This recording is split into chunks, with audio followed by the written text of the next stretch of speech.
All praise to the Most High. Let the heaven declare His glory. All praise, all praise, all praise. All praise to the Holy Spirit. Let the earth honor her wisdom. All praise, all praise, all praise. All praise to the Most High. Let the angels sing great glory. All praise, all praise, all praise. All praise to the Most High, Yahweh. Acknowledgement to our brother Yahweh Shai. Great love to the Ruach Kadesh, hallelujah. Honor and respect to Yasharala. This is your brother Big Levi, a humble servant from the priesthood of the Most High. You can't be the master chess player. 83 pulpit pen player dogma, leading the ship to the slaughter. Psalm 75:8, Lamentation 4:21, precept like Isaiah. The word to the wicked cause nausea.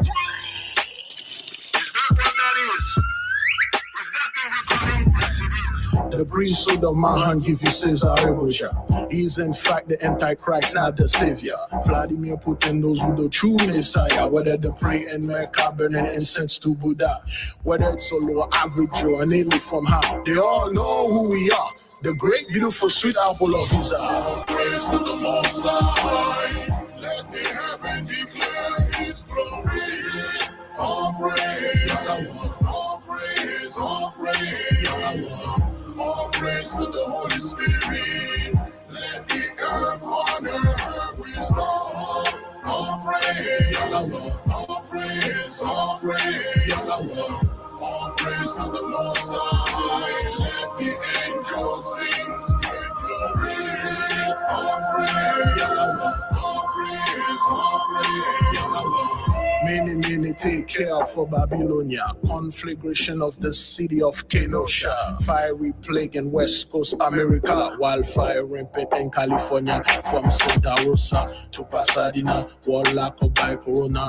Rumors of war. China and India. Actual fake war between Asia and Hezbollah. Gossip of America. Squabble with Russia. Genesis 15:13 is fulfilled. Hallelujah. Acts 7 verse 6. Back it up. Praise God. Revelation 13:10 is your karma.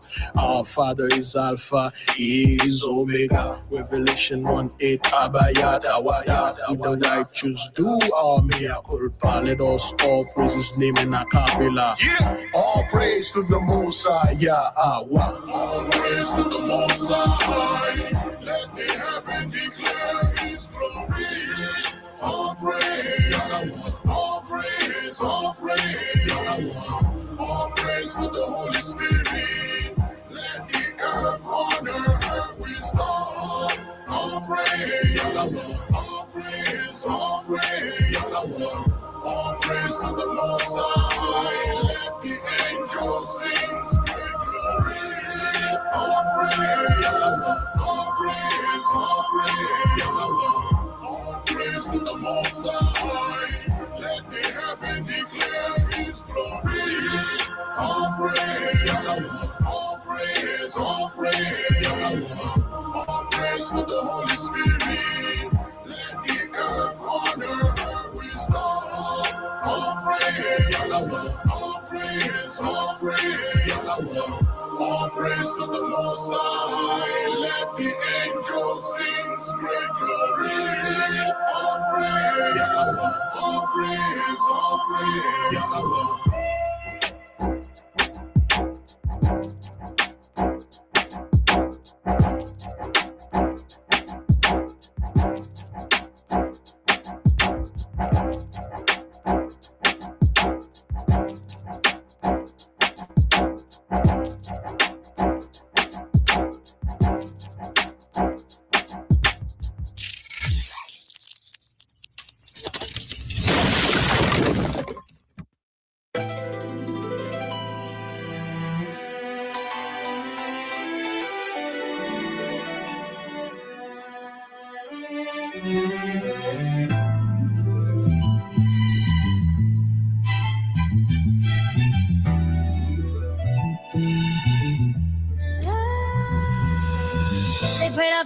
turn the dark into a spotlight. Every closed door turned my soul out a lock, big light. Funny how the stones they threw became my staircase. Whoa, watch me glow, watch me glow. Turn my pressure into diamonds, now I'm lit up. Every note became the fuel and I will get stuck. If they hate, let them hate, that's a free promotion. I was built for the wave, I became the ocean. Can't dim the sun that's self-made. Watch me shine through the shade. I got dreams so big they need their own zip code. Walking through fire like the flames got my info. They said stay in your lane, I bought the highway. Now every exit got my name on the driveway. What weighs more, a ton of doubt or a pound of belief? Funny thing, one sinks ships, one builds a fleet. I was chasing purpose while they chased approval. Trying to fit in is the slowest form of removal. I learned if they clap when you fail, they were never your audience. If they vanish when you win, that was never an alliance. My reflection asks, who are you when nobody's watching? I answered, the same king still building when the kingdom isn't popped. Blow up, turn my pressure into diamonds, now I'm lit up. Every note became the fuel and I will get stuck. If they hate, let them hate, that's a free promotion. I was built for the wave, I became the ocean. I wore my pain like designer, now my confidence finer. Every wound became wisdom, every prison became vision. Riddle me this, what grows when you cut it? A dream, every setback watered it. I stopped asking permission, started action direction. Stopped chasing validation, started building elevation. They couldn't read my future, they were stuck in old chapters. Trying to judge my flight while staring from the rafters. I learned the moon don't argue with the clouds in the sky. It simply waits its turn and reminds the dark why it shines. Glow up, turn my pressure into diamonds, now I'm lit up. Every note became the fuel and I will get stuck. If they hate, let them hate, that's a free promotion. I was built for the wave, I became the ocean.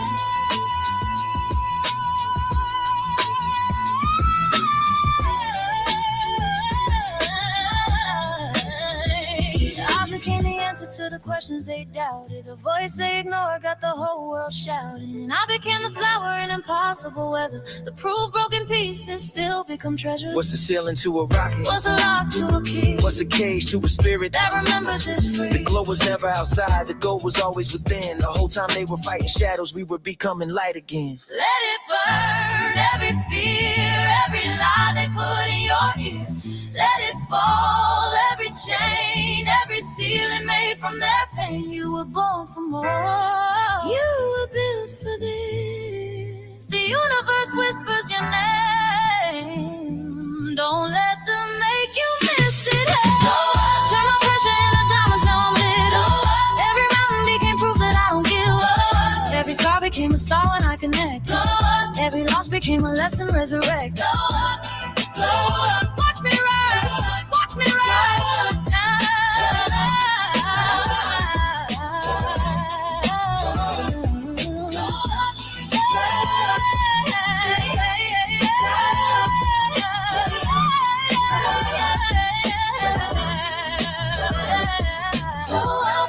Some people spend their whole lives hiding their light. Some spend their whole lives becoming it.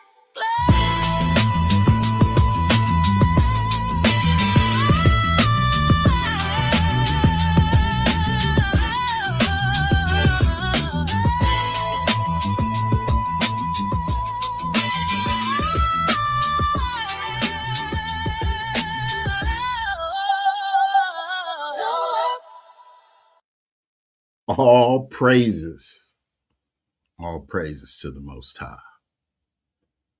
To our earthly mother, the Ruach HaKodesh, to Yahweh Shah. All praises to our celestial, our ancestors, who got us to this point, who did the things that they shouldn't have, yet here we are, doing the thing, glowing up, rising up, seeing things from different vantage points that has the whole world shook. And it's very interesting how things look. You got Trump causing another war that we all knew never stopped. But as before, as it was written, we should not be troubled. So now here we are at this point in time where we're able to see now the five foolish virgins of Cain, who think that they should be entertained still, when they're the ones lacking oil. They're running out here trying to think that they can say things to us to, charge us up when we're glowing up. The aura is around us. And if you can't see that, you are not us. If you're trying to be forgiven and forgive and forget, you are not us. If you're still considering yourself trying to bring some sort of understanding with Paul, you're not us. We are now at the precipice of our kingdom. You can see the prophecies happening all over the place. When I go and walk through the world, the valley of death, I fear no evil. Matter of fact, I rejoice at the fall of the enemy of my Elohim, the enemy of righteousness. And people don't understand this because they're not us. They weren't blessed. They weren't Baraka with the understanding of wisdom. And rightfully so, because we know what the Most High told Jeremiah, that all the prophets, the fake false prophets, he will kill. And all those that run behind those prophets, he will kill. And some people say, well, that's not God. God is love. God is all. Our Elohim is all things. He's not all things to every man. He's only all things to us, for us, about us. He just waited patiently on his time for us to be able to see what we used to do was dastardly and against him and against ourselves, psychologically. Balaam told the world, hey, the only way that you can destroy these people is to get them to curse themselves. And we did that. And now we're not doing it. And now look at them. Look at the world. The whole thing has created a systematic downfall of the heathen's world. And that's psychology. That's psychology. The five virgins have, they're not, the call went out. I'll say it like this. The call went out. The Most High had a call. Hey, I'm here. He's turned his face back to y'all. And he's here for us. And we took heed and we heard from him. And now we're, calm, comforted. And the world is in trouble, double trouble. They're back trying to figure out how to, do something that they used to do where they felt good about doing it and they can't. Everything that they do, go to the beach, go to the mountains, go to a resort. Everybody dying. Everybody lying. Everybody cheating. Everybody stealing. Everybody has created a God of their own making. And yet here we are, just trying, take that back. Here we are doing what we're supposed to do here at the end. And that's to seek justice. Again, not for just us per se, but also for our forefathers and foremothers, for their day. For Yahweh Shah, the brutal murder. For the prophets who all were killed. For a church to come up and steal our scrolls. For them to say in the throes of their wars, oh, Jesus died for your sins, although they're sinning and sinning and sinning and sinning again. And we can see the hypocrisy of the whole world today. None of it is righteous. None of it is free. You've got to do things to obtain it. And every time that we have done this thing to obtain fame and fortune, we fell off. But now we're not, because we have the oil. And the oil, it symbolizes wisdom. It symbolizes collective consciousness. It symbolizes righteousness. And without that oil, we would be like the foolish virgins. Who's the foolish virgins? The Christians, the Muslims, the Hindus, the Buddhists, the camps too. Everybody, everyone out here who is not seeking our Father's face, crying out for justice, is a foolish virgin. They have no oil. Balance is here. The black horse rides again. This is the time of the black horse riding. They call it a red horse, but it's the black horse. That horse is bringing justice and balance to the scales. They were all up in arms over Carmelo. They wanted justice, so they got it. They railroaded that young man, and then they went out and they killed this other young man. An eye for an eye, justice in their minds. But yet, when we seek justice, we get pushed to the back. We don't even get it. We get called whack. We get called what? Black. Oh, you blacks, we gave you that white nigga McCormick or whatever the hell his name is, that vegetable man today, right now, as it is. He said, we gave you a black president, and that nigga Obama ain't even one of us. We all know it.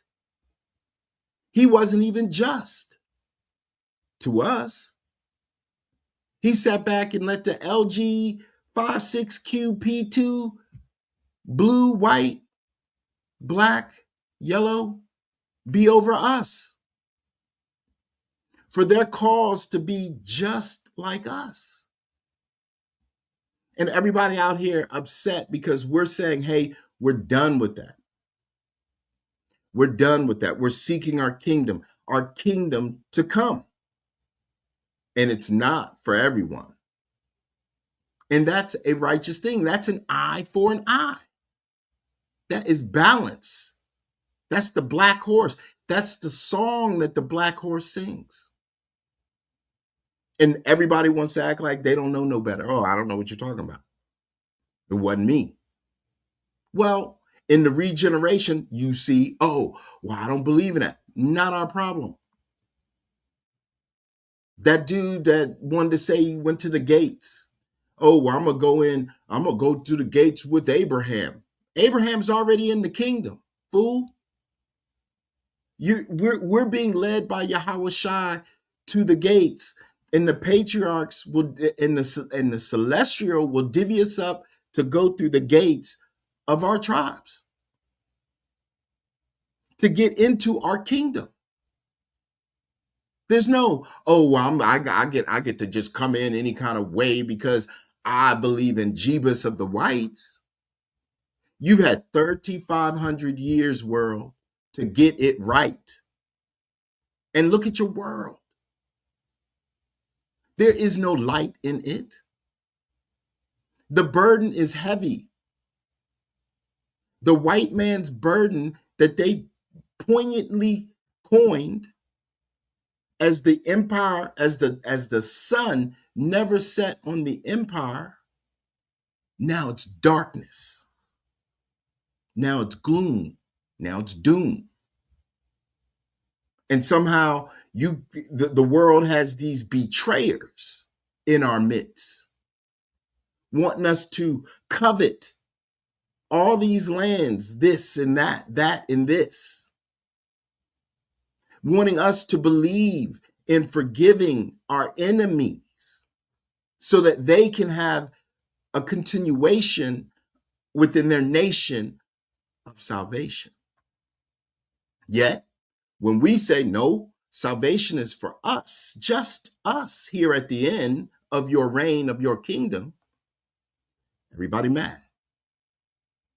The juxtaposition of the whole thing is the fact that justice comes at the end for the kingdom to come for the righteous ones. Our Elohim is just. It doesn't matter what anybody believes or thinks. We're looking at it. We are the empirical data. We are the experienced ones from the regeneration of our nation to obtain the righteous salvation for our kingdom. You can't even make this stuff up. We're watching literally his story open up.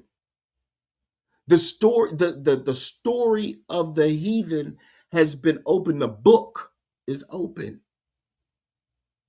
And now they're being judged. Their testimony is being judged. And they want us to be quiet. They don't want us to realize our righteous decree. And that's what we're going to be talking about tonight with the 5 foolish virgins, whom has no oil and no light. Because if you have no oil, what don't you have? Light. This is the concept. This is the might of our father, our mother, our brother, and our people. This is his heritage, light, to light up the world. And the world that we light up is our kingdom. Yahweh Shai came, he said, the Most High said, let there be light. Come on, Yahweh Shai, come over here. Let there be light. Yahweh Shai came. People are pontificating, oh, well, the light, I don't know. The light was Yahweh Shai in the beginning. Then he said, listen, all right, the light's here. I need to bring my spirit. Ruach, come. And she came. And then all of a sudden they were like, let's make a man, a woman in our image. And they did this. But they knew that it was going to be a long travel for us, not for them, but for us, it was going to be a long haul to get to where we have to get to, which is the kingdom of righteousness. They knew that. They planned that. They didn't haphazardly allow things to happen, didn't know. They knew they wanted it to happen. Why? Because they wanted the perfect being in the physical. Esoterically, you can't be perfect if you don't seek it, if you don't go through something. And now, because we were judged first, now we get to see it all and have the thirst for righteousness. These preachers, these pastors, these no good prophets of the heathens, they don't understand what righteousness is. They're not even seeking that. They're seeking something that what was, not what is, and certainly not what shall be. Everyone's trying to hold us back, you see. Because if they hold us back to get us to go forward, then everything continues to move for them, not us. Hence why we delineate. Hence why the Father said he will sanctify his people at the end. And you don't see that happening? We know about Cain. I mean, that was a huge gain of wisdom. Huge. To understand the 5 tenets, right? Why do they hate us so? They love themselves. You could say, oh, they love the Canaanites only, to love their brothers only. They love themselves. They're lovers of themselves. They love robbery. They love to steal. They love lewdness. They are perverted beings. That's why everything you see on TV has gone to somebody's body. That's why every woman can walk around here half naked, enticing all the heathen to do something, then get mad after they got exposed for their wretchedness, and try to go to court and try to get some justice. When they're the ones knowing how Cain is, knowing how the wild man is, knowing that he is a degenerate, they show their body. Lewdness. Then they can't tell the truth. They can't tell any bit of truth. You would think that as we rise and we're saying who we are and where we're going and whose we are, they would say, you know what, you niggas, that's right. Okay, that's good. Oh, the Yasharel's back. No, they lie. They continue to lie. And then they want to hate us. They hate their masters. Not only the masters, but watch this, the master of the house, which is our Elohim. So they've hated all of these things, which the Father could not give them light, which means that they never got the oil, which means that they are fools. Only the foolish wants no oil. They ran around talking about Jebus of the whites, talking all night and about they got the light, frightening everybody and everything, doing vice. Not one time looking for righteousness, not one time doing the right thing. No oil. Now, all of a sudden, we got our oil. We've delineated, the Father sanctifying us. We're saying to everyone, we don't care. We're seeking justice, for justice is what's here. Now we have oil, and they're coming to us, I'll debate you. Give me some of your oil. They come to us talking about, that's not true. Give me some of your oil. They come to us talking about, oh, well, you guys are always talking about this, you talking about that. Give me some oil. No, you don't get no oil. You get none. And a matter of fact, even if I wanted to give you oil, you wouldn't be able to hold the oil. Your bags, your canisters, your lanterns are broken. So there's no light to be given while we hold the light. We are the light. The light is in us. The oil is in us. He told us, no longer at the end will I give you guys a book to read. I will put that word, my word, in you. So now we sit back and we can read something, and then we can gain the remembrance of a thing. We can obtain the spiritual ramifications of righteousness. We can now understand that what we used to do was terrible, diabolical to the truth. Now we're saying, no, Father, we're done with all of that. We want these people removed so that we can deal with truth, love, righteousness, balance. So we don't have to entertain the 5 foolish virgins of Cain, of vice. So when I go to my brothers and sisters, I can give some oil and they can reciprocate righteously. That's what's going on. And we see it. And it's a beautiful thing. That's why we're glowing up. We're glowing. This is the aura. This is the halo, the glow of our people. But you can only get the glow if you have the oil to have the light to find righteousness. Darkness begats darkness. Hate begats hate. We're not hating anyone. We're wanting, for our sake, righteousness. That's why the foolish virgins don't understand how to obtain light and hold oil, because they don't want righteousness. They want lewdness. They want robbery. They want lies. They want to hate. They want to deal with their own people for their own people's sake. And yet, we're supposed to care when we're separating? That's the point. Now nobody wants to be close to them.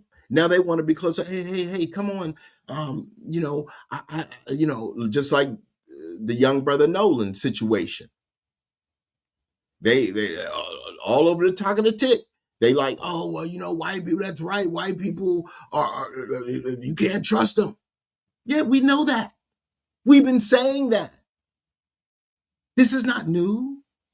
This isn't an epiphany.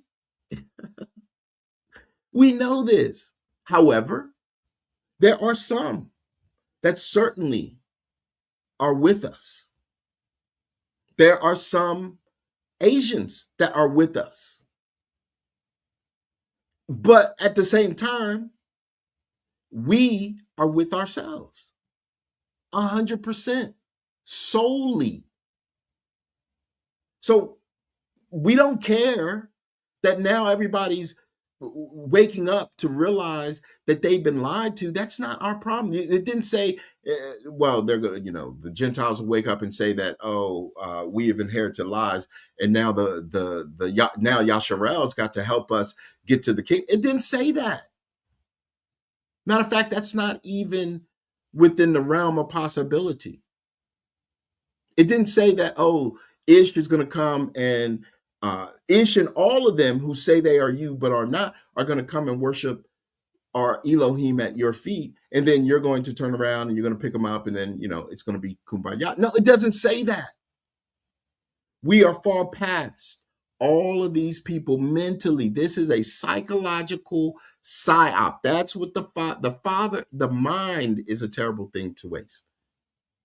The Father was like, my people who are called by my name, when they humble themselves, I shall turn my face back to them.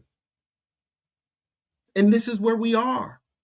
He didn't say, oh yeah, and then plus I'm going to turn my face back to Cain, Canaan, the Lamechs, the Japhets, the Edomites. No, he didn't. That's why everybody out here who is trying to forgive cannot. If forgiveness was the key to salvation, it would have already been done.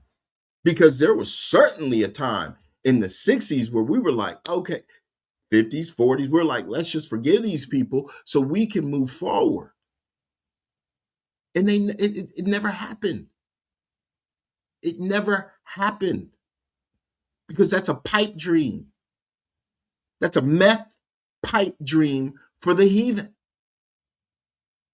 And now, guess what?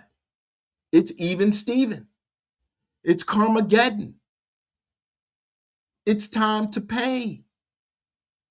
And we're not helping anyone. We pray for our own people. Why? Because no one else has done that. We gave our oil to all these people. We sat back and prayed for Jeebus of the whites, for everybody, the whites, the blacks, the Asians, the Hispanics, the Latins. We prayed for the Africans. We prayed for everyone and got nothing back. So now it's the payback. It's going to be the greatest payback in the history of the universe. The great payback. And people upset. It would suit the world to recognize whose we are so that they can get on board or get left behind. Because we're not stopping time, because this is our turn to rule. And for all that's said and done, this is a righteous thing. You know what I mean? Like, this is it is only fair that righteousness wins at the end. It's only fair. Wickedness has done a diabolical thing. And those that continue to sing the sad song of wickedness, they got to be wiped out. And that's a good thing. Because wickedness and righteousness cannot rule at the same time. It just can't work like that. It's either one or the other. And that's the fairness of the Most High. He allowed wickedness to do its thing, not only to his people, but to his creation, so that he can have the righteous thing at the end. That's fair. That's why these foolish virgins are in despair. That's why they're in dismay. That's why they can't find their way. That's why there's no light in them. That's why the world is decaying.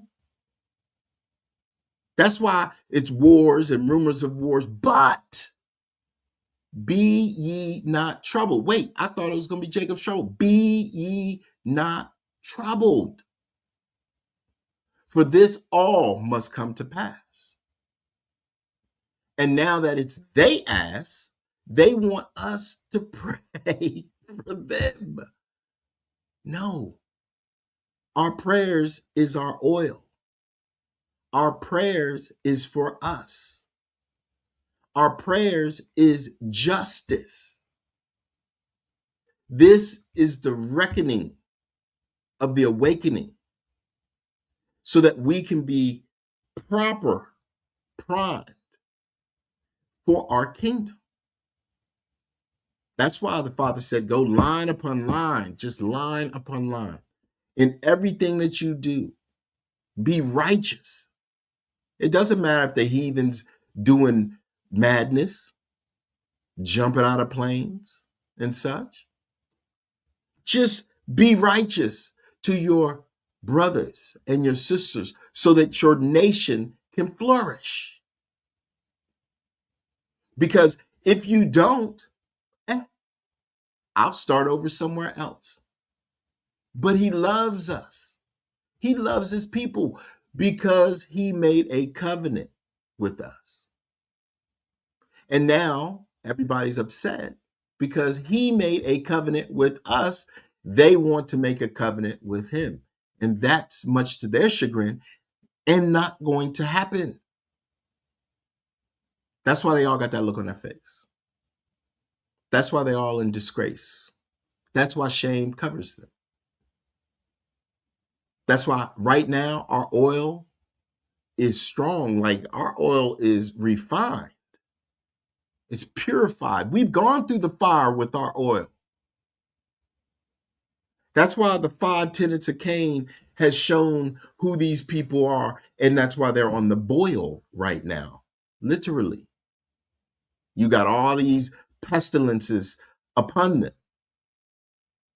It's hot, real hot. And they can't even deal with it. The minds are gone. That heat gets to them. It's a wrap. They doing too much. The mind's gone, just gone.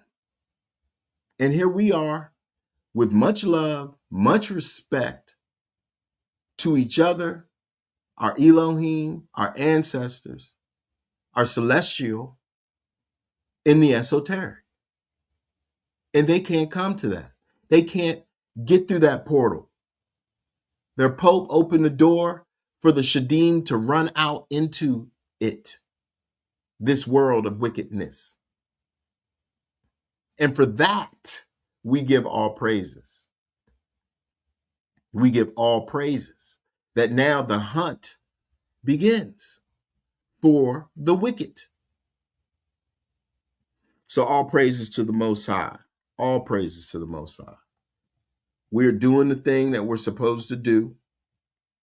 And it's a beautiful thing to see. Like literally. So all those that are out here that are cleaving, cleave. Stand up. Speak. Don't be scared. Be free. We are. We're not scared of, we're not jealous. There's no more jealousy, which, mind you, was their only purpose. He brought a foolish people, he brought the 5 foolish virgins of Cain over us to bring us to jealousy. Now, nobody cares about their lewdness. Nobody cares about their robbery. Nobody cares about their lies. Nobody cares about their hating us, their masters, hating our Father. Nobody cares about that because that's their judgment. So now there's nothing left. There's nothing left for them. There's no envy. There's no jealousy. Our eyes is on the prize, our kingdom, and their demise. All praises to the Most High. All praises to the Most High. Great glory indeed. Great, great, great glory. Brother Sly. Shalom, Mark. All praises to the Most High. Shalom, Mark. Shalom. My brother, once again, you touched on so many points. I don't know if I should go to the 3rd book of Enoch or Jeremiah 7, because you touched on both through the Spirit. Bring it out. These Canaanites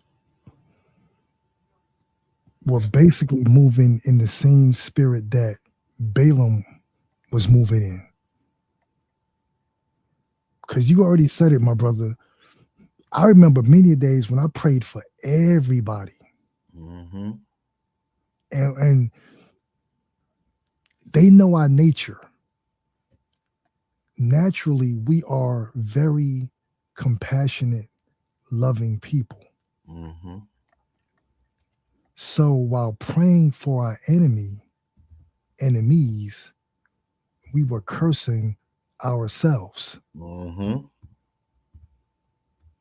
And our brother, the prophet Jeremiah, he warned us.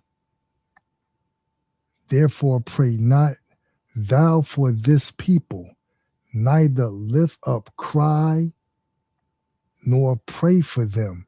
Don't even cry for them. Don't shed tears for these people. Mm-hmm. Neither make intercession to me, for I will not hear thee. Jeremiah 7:16. So every time we prayed for these people, we cried for these people, we lifted up in prayer, or we interceded, which is basically going against the will of the Father, we cursed ourselves. Mm-hmm. And we were giving away our oil. Yep. At the same time and didn't even know it. Didn't even know it. That's that spirit of every time something happens, well, do you forgive? Right. Well, do you forgive them? Like that Blasso heathen chocolate covered Edomite. What do you need to forgive? If you don't, says who? Right. And once again, forgiveness was for your brother and sister of your nation. That's right. Not your enemy. Yeah. Not the heathen. And if your brother and sister became your enemy by being wicked to you, you don't pray for them either. You make amends with them. Mm-hmm. Because you're not supposed to let if they ask for it though, right? In that Ezekiel, If they ask for it, if they come and they ask, then Yahweh Shah said that. If your brother comes to you and asks you for forgiveness, you forgive them 7 times, 7 times, 7 times, 7 times. But if they don't ask for it, how you going to forgive them? But go ahead, Ak, my bad. Yeah, you're correct. But right now we are in a different age.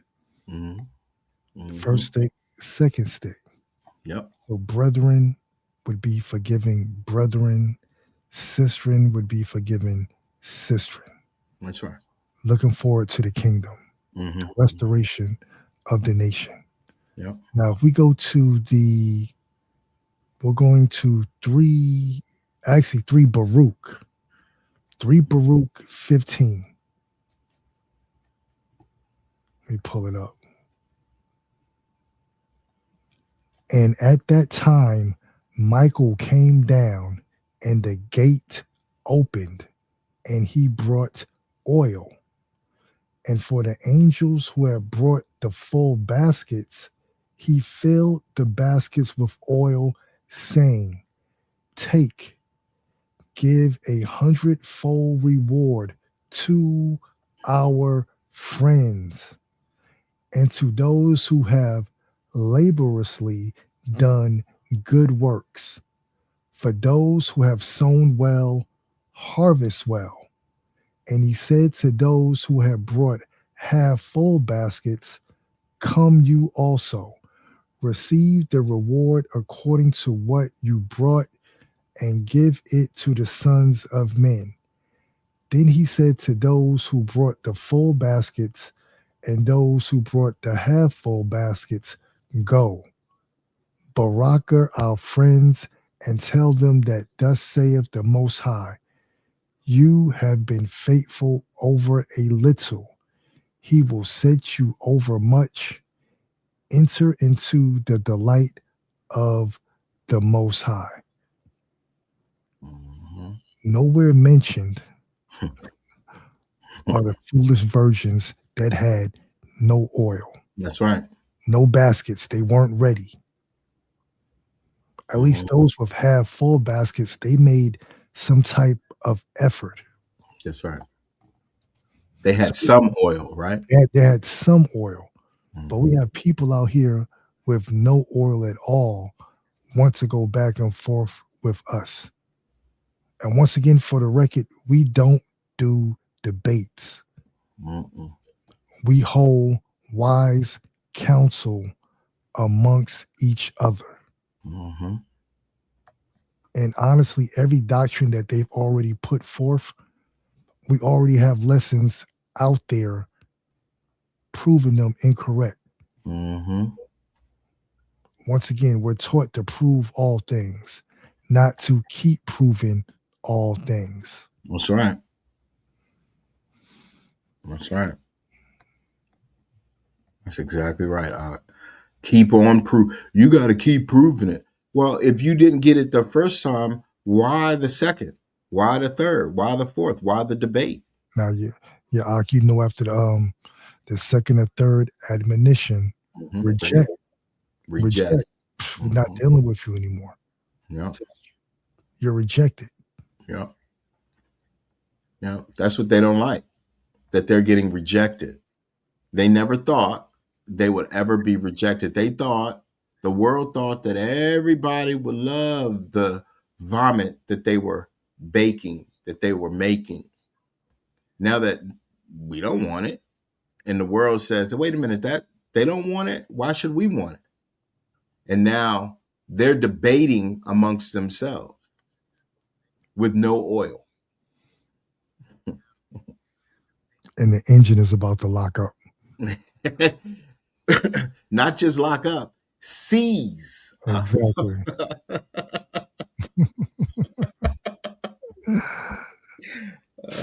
Seize. Grab, the hold, to Right. put hands on. Come on. You see what I'm saying? Seize. That's right. All praises to the Most High. All praises to the Most High. So I want to read Jeremiah 14 real quick, because this goes to where, people, this is the Canaanites, it's the foolish virgins, right? And we're going to start at where'd it go?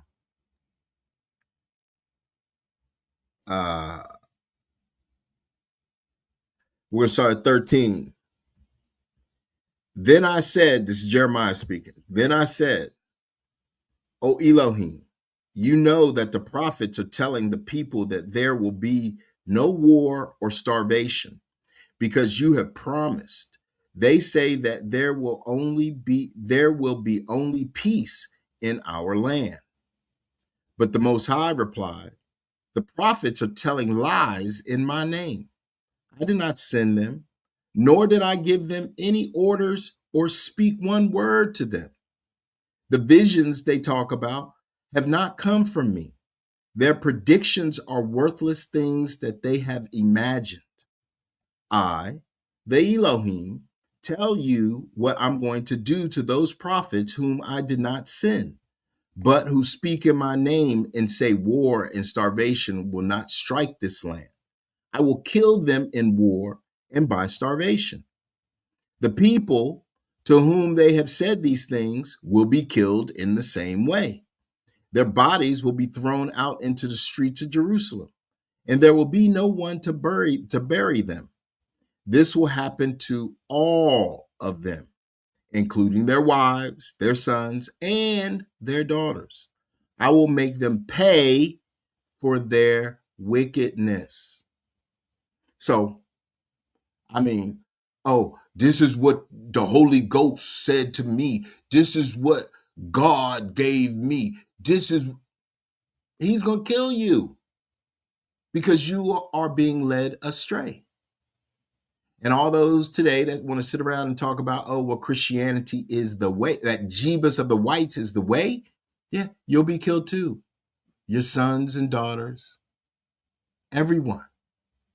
And you're going to be thrown in the streets. You're going to be thrown out in the streets. And people go, well, that's just mean. That's not the God of my understanding. Well, there it is. That's your understanding. You're not reading. Because first of all, this Elohim is only for Yasharel, period. The world benefited from our Elohim putting us in a position of the tail. When he begins to raise us up, which he has, which they have, they begin to raise us up. Where's everybody else going to go? What they going to come with us? That doesn't even make sense. We were the tail while others were the head. And now when we're the head, you think that we're going to share? You think we're going to share the marital bed? No, that's fornication. And that is of Cain. Go ahead, brother. Bruh, and I was about to touch on that point. The heathen wants us to share our kingdom with them. Uh-huh. They want to be on equal footing in our kingdom. Uh-huh. There's 12 gates. 12 gates for the 12 tribes. But people have to bend scripture to get around what the book actually states. More proof that they have made a God of their own choosing. Uh-huh. We can give them, thus saith the Most High, what the prophet stated, what Yahushua stated, what the ancestors stated, who knew from the beginning, and where do they always run to? Paul. Yeah. Paulinity or Paulinism is basically, and this is their definition, Gentile salvation, which does not exist at all. Nope. Salvation is being saved from your enemies. And we've already done a lesson on that. Mm-hmm. Moses was a savior. Gideon was a savior. Mm-hmm. Judith. Judith, the Hebrew midwives, the two midwives, Mm-hmm. acted in the capacity of saviors. Yep. But at the end, it changes. And even Yahweh Shah said who he was sent for. Mm-hmm. And on top of that, they won't accept it. And even Paul, they cherry pick. Mm-hmm. They are not allowed to eat the roll. Nope. Wisdom is too high for a fool. Yep. So why would we even entertain these people? Exactly. I Why mean, go out to the middle of the jungle and yell at ants? Why? exactly. Madness. You would then be mad, right? Exactly. It would be madness. Mm-hmm. Yep. We debate our cause with each other the same way you and I did the topic of free will. Yep. We debated it over several months. Mm-hmm. Actually, the Cobra breaks that down perfectly. Yes, it does. It does. I didn't pull that up because I have that for a lesson for a later date. Mm-hmm. You can find it in the Cobra. It speaks of how you and another person who should be your brother or your sister, how you come to terms when you debate. See, with these Christians, they're not going to come to terms. You think one of these Christians will come back and admit, so you know what, you are right. We are going into captivity. We're going to have to do 1,000 years. And, if I don't do what I need to do, I'm going to meet the sword. What Christian is going to admit to that? Mm-hmm. None. None. This is why they will be forced to admit that they've inherited lies. Yep. Yep. Major lies at that. Not just little lies, big lies. Like lies. So like you can't make this stuff up. The amount of lies that they're gonna realize that they already, again, on the tickety talk, they over there talking about, the white folks is talking about that black folks, so-called, should never be around white folks. So they're proving and confirming our sanctification. Even though they don't understand what they're saying, we understand it. Those who have eyes to see and ears to hear. This is the glory, the great glory, the great beauty of our day. That's why everybody's in dismay right now, because they're like, why and when did all this happen? And then they look up today and they see that Trump done bombed Iran. So even if they're trying to move forward, they can't. They can't. Let me read this real quick. Matthew 25. Matthew 25. No, I'm sorry, not that one. Matthew 24. And Yahushua went out and departed from the temple, and his disciples came to him to show him the building of the temple. And Yahushua said unto them, see ye not of these things? Verily I say unto you, there shall not be left here one stone upon another that shall not be thrown down. And as he sat upon the Mount of Olives, the disciples came unto him privately, saying, tell us, when shall these things be? And what shall be the sign of thy coming and of the end of the heathen world? And Yahushua answered and said unto them, first, take heed that no man deceive you. Therefore, deception and lies will be rife at the end times. For many shall come in my name, saying, I am Christ, and shall deceive many. There's your false prophets.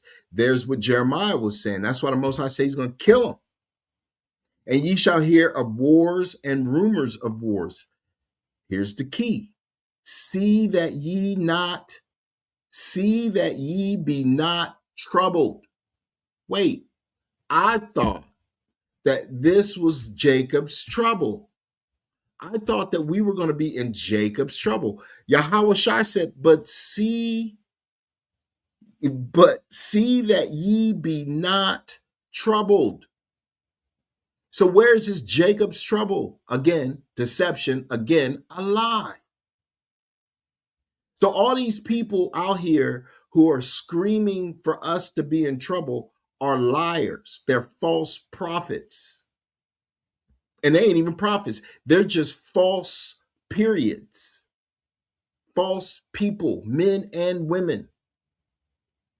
And we know Yahweh Shai told us from the beginning, take heed that no man deceive you. So what we have to do, and to be honest, this is one of the reasons why I one of them the Father had, because my zeal was so strong about that.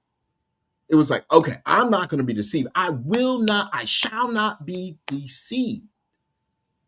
And the Father was like, okay, you got zeal, so what you got? I'm gonna have you speak to my people, and I'm gonna you're going to help me build my nation, because deception is what we have to ensure that does not overtake us. That's why he said, scarcely you all will get in.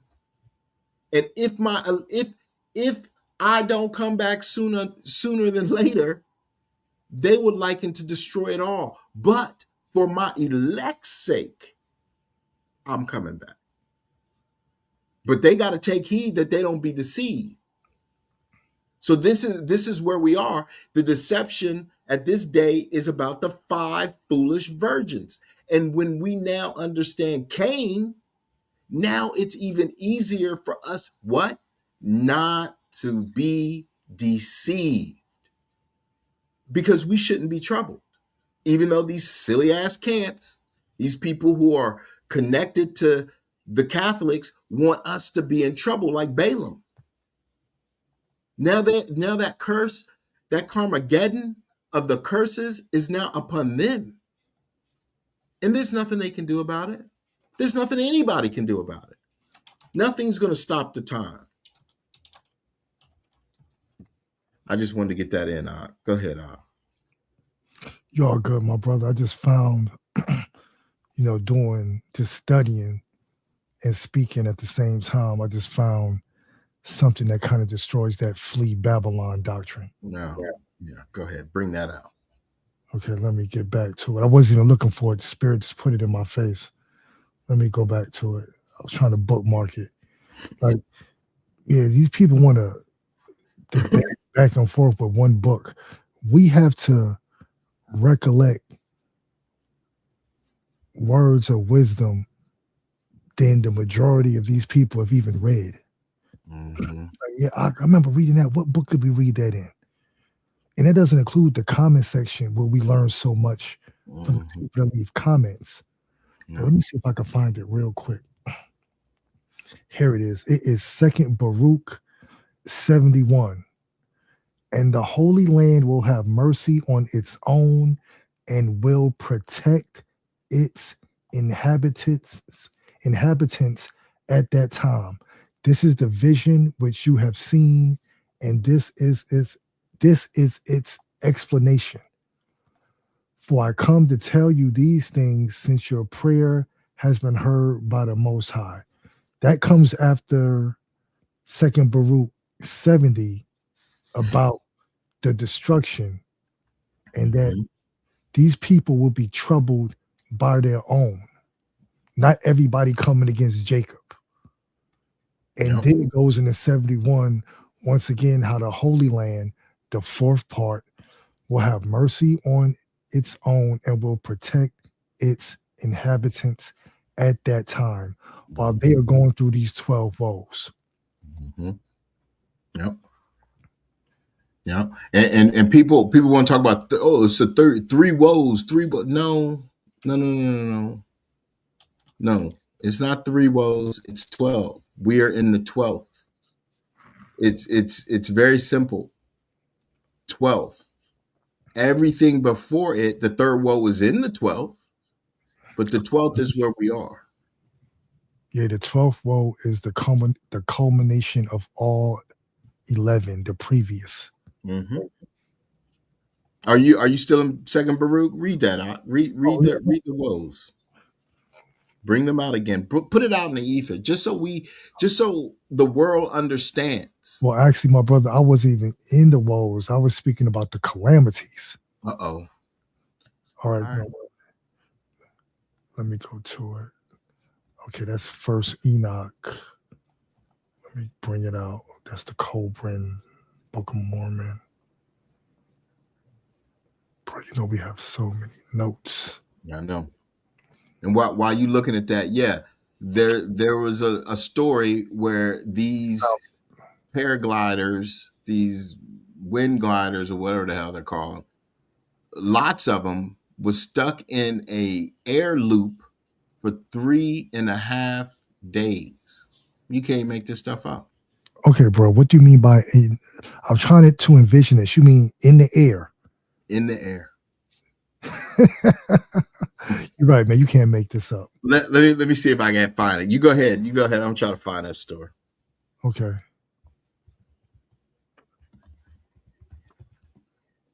Bro, just give me a second. Give me a second because my screen jumped, but I know where it's at. Second Baruch. Here it is. I found it. This is Second Baruch, chapter 70. Therefore, hear the exposition of the last black waters, which will come after the black waters. This is the word. Behold, the days are coming, and it will happen when the time of the world has ripened, and the harvest of the seed of the evil ones and the good ones has come, that the mighty one will cause to come over the earth, and its inhabitants and its rulers confusion of the spirit and amazement of the heart. And they will hate one another and provoke one another to fight. And the despised will rule over the honorable, and the unworthy will raise themselves over the illustrious. And many will be delivered to the few, those who were nothing will rule over the strong, the poor will be greater in number than the rich, and the impious will exalt themselves over the brave. The wise will be silent, and the foolish will speak. And the thought of men will not be realized then, nor the counsel of the strong. And the hope of those who hope will not be realized. Then it will happen when those things occur, which have been said before, will come to pass, that confusion will fall upon all men. That's that 12th woe. And then some of them will fall in war, and others will perish in tribulations, and others again of them will be troubled by their own. So the last time I checked, Jacob's trouble wouldn't be Jacob putting trouble on themselves. Mm-hmm. So at the end, others of them will be troubled by their own. The Most High will give a sign to those nations which he has prepared before, and they will come and wage war with the rulers who will then remain. And it will happen that everyone who saves himself from the war will die in an earthquake, and he who saves himself from the earthquake will be burned by fire. Sounds like the apocalypse of Abraham. Mm-hmm. And he who saves himself from the fire will perish by famine. And it will happen that everyone who will save himself and escape from all things which have been said before, both those who have won and those who have been overcome, that all will be delivered into the hands of my servant, the anointed one, for the whole earth will devour its inhabitants. Mm-hmm. See, at the end, there's only going to be foolish people out here, because pretty soon we won't be on social media. You're right. I'm not saying social media won't be here, but there won't be anything. It's going to get so bad, there really won't be anything left to say. Well, I agree. I don't mean to cut you off, but that's why we're building our own platforms. Go ahead. No, you're right, my brother. Because, yeah, we'll be silent, Mm-hmm. which means they won't hear us. Right. Once again, we'll still hold counsel amongst each other. Mm-hmm. That's right. Yep. So I got it queued up. You want to see it? Oh yeah, definitely, man. Bring that out. Let me show it.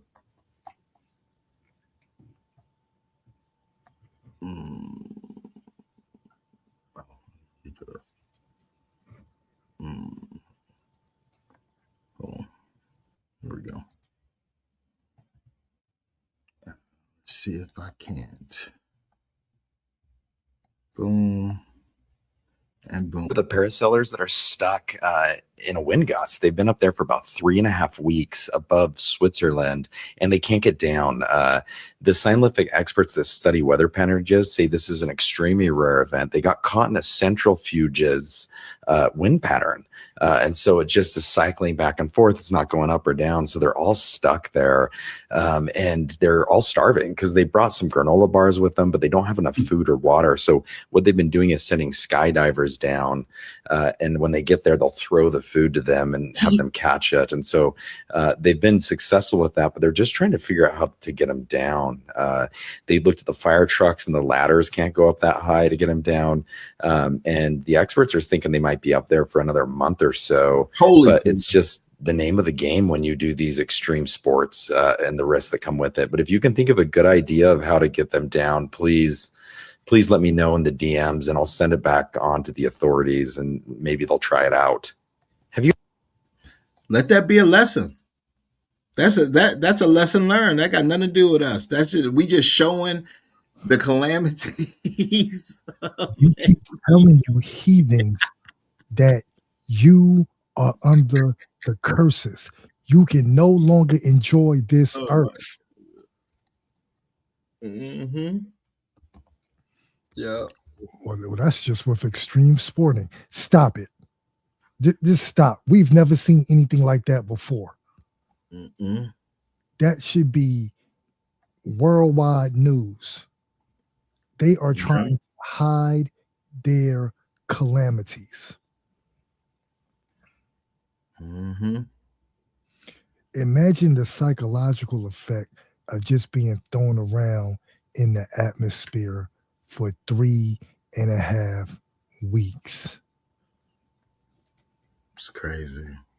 They said 3.5 weeks, so they're still up there. Yeah, so it's probably going to be months. They're up there while we're doing this lesson. Right. and this one, Sly, look at this one. Flight school pilot jumps to his death mid-air, leaving student to land plane. Madness. He was like, all right, I'm out of here. I'm done with this. And the student was like, wait a minute, where are you going? And he was like, I'm out. No parachute, just jump. Now, Sly and I were laughing about this earlier. The student was like, hey, the pilot just jumped out of the plane, and the tower was like, what the hell are you talking about? What'd you just say? Nobody believes the madness anymore. But he told him. He was like, yeah, he jumped out of the plane. Ha ha ha. And we spoke about the scene in the movie The Fugitive. Right. Yeah. Oh my gracious. I mean, like I said earlier, Sly, like why wouldn't you just want to go on the ground and just, take yourself out? Why you got to go in the air with another person? See, this is the madness of these people. They're willing to take you out with them. Cuz did he care about that student? No. He didn't care at all about that student. He didn't care about that student's life. Traumatized them or her. Yeah, That person will probably never want to fly again. absolutely not.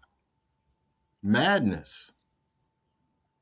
Madness. But these That's people why, have the mental fortitude to bring Jacob's trouble. say it again. But these people have the mental fortitude to bring Jacob's trouble. These people are I can't even say they're losing it. They have lost it. Right. There's no hope. And because they don't have any hope, they're willing to take everybody out with them. While we're over here rejoicing because not only do we have hope, we also have wisdom, we have our oil. You think that guy right there, that pilot, had his oil? You think he was you think that he was he was part of the 5 wise virgins with their oil, or the 5 foolish without oil? Well, he obviously didn't have no oil. He had no more hope. He decided he was just going to jump. I mean, without any care for the other guy, when he clearly could have done whatever, he could have taken himself out on the ground. See, this is the logic and reason that we're bringing. And other people be like, oh, that's so sad. That's so sad. It's not sad. That's on him. That's his doing. The Shadim overtook him. And, people don't, I don't know what the Shadim. The demons overtook him. And now that these demons, these Shadims, these evil hunters that used to hunt our people are now hunting them. Now they want empathy. They want sympathy. Now they want us to cry out to help them. And then when we send our sons and daughters to hang out with them, they don't come back. Or they treat them like crap. Still today, acting like they are on top as the head, as if they are getting their daily bread righteously. You got Trump out here going to war, blowing shit up. You got Elon Musk trying to be the richest man on earth. You got all the rich trying to just continue to get richer while the poor is getting poorer. And they want us to care about them. Why? We have oil. And that's troubling for some because it's their turn to be troubled. It's not our turn. And they go, oh, you guys are just laughing at the calamities. We're supposed to.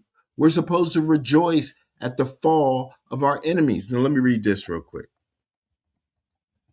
Salvation fundamentally means deliverance from harm, ruin, or the consequences of sin. So, who were the enemies of the nations of 83? It was us. It was we. It was Yasharel. How and why do we know this for true? Because they've taken our heritage, they've taken our scrolls too. So they've taken everything about Yasharel and used it for themselves and put Yasharel in a perpetual hell. And now, and matter of fact, they laughed about it. They cracked jokes about it. They made movies about it. They created stories about it, narratives about it. They separated themselves from us so they can go and do the most to us and then not care about it and go back to where they came from and laugh about it. This is the history. This is the history. And it's not just the history of the US, but it's also the history of the global European mess of civilization, of uncivilization, uncivilizations. And they want us to feel something for them. No, we don't. We're laughing at you. Now, watch this. Let me find where I was. It must be here. Yes. Because a lot of people don't understand zeal and emotion. They don't get it. Emotions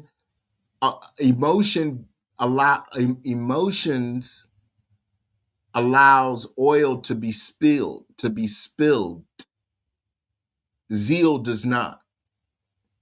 Emotion is a general internal feeling, whereas zeal is an intense, directed drive to achieve a specific goal. What's our goal? What's our prize? The kingdom. While emotion is often reactive and fleeting, zeal is highly proactive, channeling the emotional energy into energetic, unflagging pursuit of a cause. What's our cause? Justice. A simple way to look at the differences is through their core characteristics. Emotion, the why and what. This refers to the feelings themselves, like joy, anger, or sadness. Emotions happen to you and can be temporary.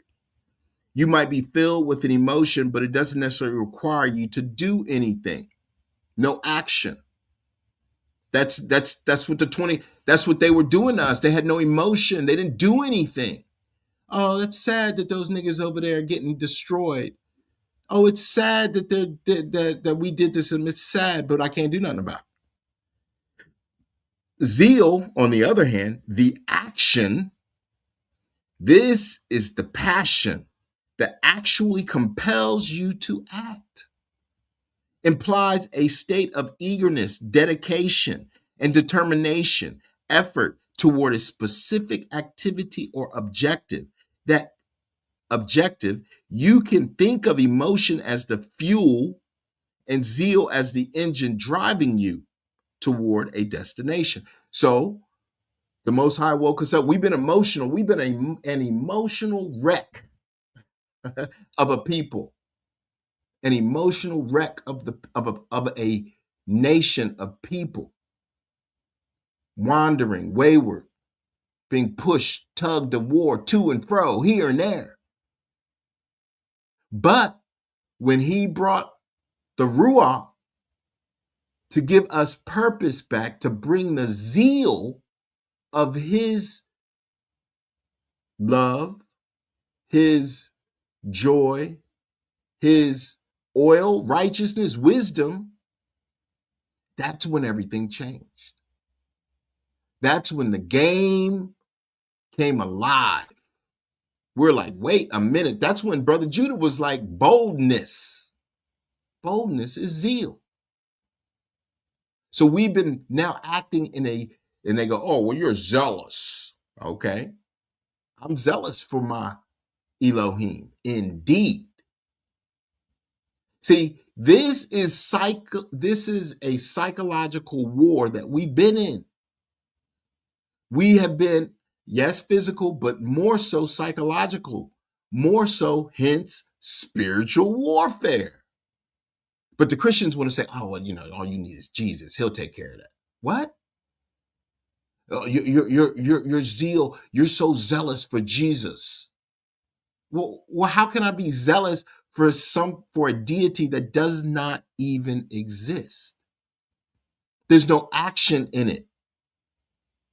There is just emotion. That's why they scream and howl. That's why they jump up and down. That's why they cry in church. And then they come out and they don't do anything with it. That's why when we get together or we're individually going about our day, our zeal is constant. Our spirit is strong. Our wisdom increases as knowledge does. Because we had lost our zeal. That's the beauty of this whole thing. That's why people don't understand. They don't know. And matter of fact, watch this. That's why we don't sing no more. That's why there's no more songs. That's why you see, they got country rap. They got country hip hop.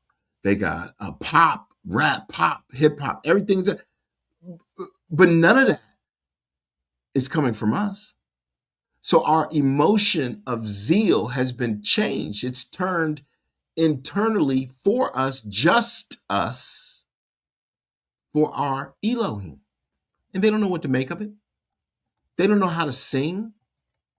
America's Got Talent, my ass. Not without us. We bring the zeal. That's why this thing is funny to me, because I'm like, yo, wait a minute. Can't you all see this? And every time I say that to myself, I go, oh, they don't see it. The Father goes, no, they don't see it. They are blind, baby. Blind to the facts. Because they have now been turned over to their emotion. That's why they're like, yeah, well, the 20 to 35-year-olds are like, well, whites are saying, oh, well, yeah, you can't trust them. I don't trust white people. You can't trust white people. Why do you think they're going to come and they're going to say we inherited lies? That is an emotion. That is an emotion. Why do you think Cain is talking about, love only your brother. Keep your emotion to your brother. Love robbery. Love lewdness. Never tell the truth. Hate your masters. Those are all emotions that they can control via vice. But when it comes to zeal, that's where the rubber meets the road. Things have to be told from a perspective of focus, of righteousness. That's why the world is in dire straits. Because they have no zeal.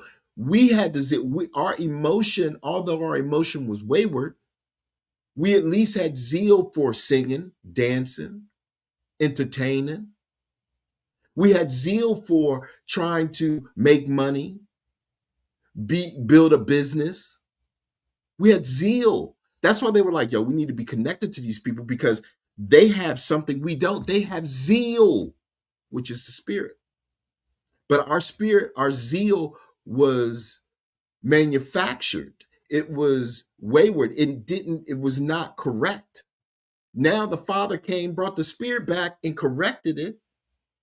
And look at us. Look at the world. Look at the world. So we should give all praise to the Most High for our zeal, our spirit, our ruach. That's power. All praises to the Most High. Brother Sly, my bad. I went off on a tangent. It's all good. It's all good. I was just sitting here reading. Just going through some things. Skimming through Enoch. Mm-hmm. And Second Baruch. There was something that I just read. Where is it at? Excuse me. Is that it right there? Just give me a second. I'm just trying to. All good, Doc. Take your time, brother. We read that. It's not that. It's not that. Yeah, because sometimes these bookmarks they time out. Yeah. If you don't get to them fast enough. Mm-hmm. But yeah, man, these people, they're in a great stupor. Yeah. It's like these people are downtrodden. It's like, what else do we need to witness? We are witnessing things we've never seen before in our lifetime. We are watching the Father move his hand, sending angels to do his bidding. I'm still just blown away.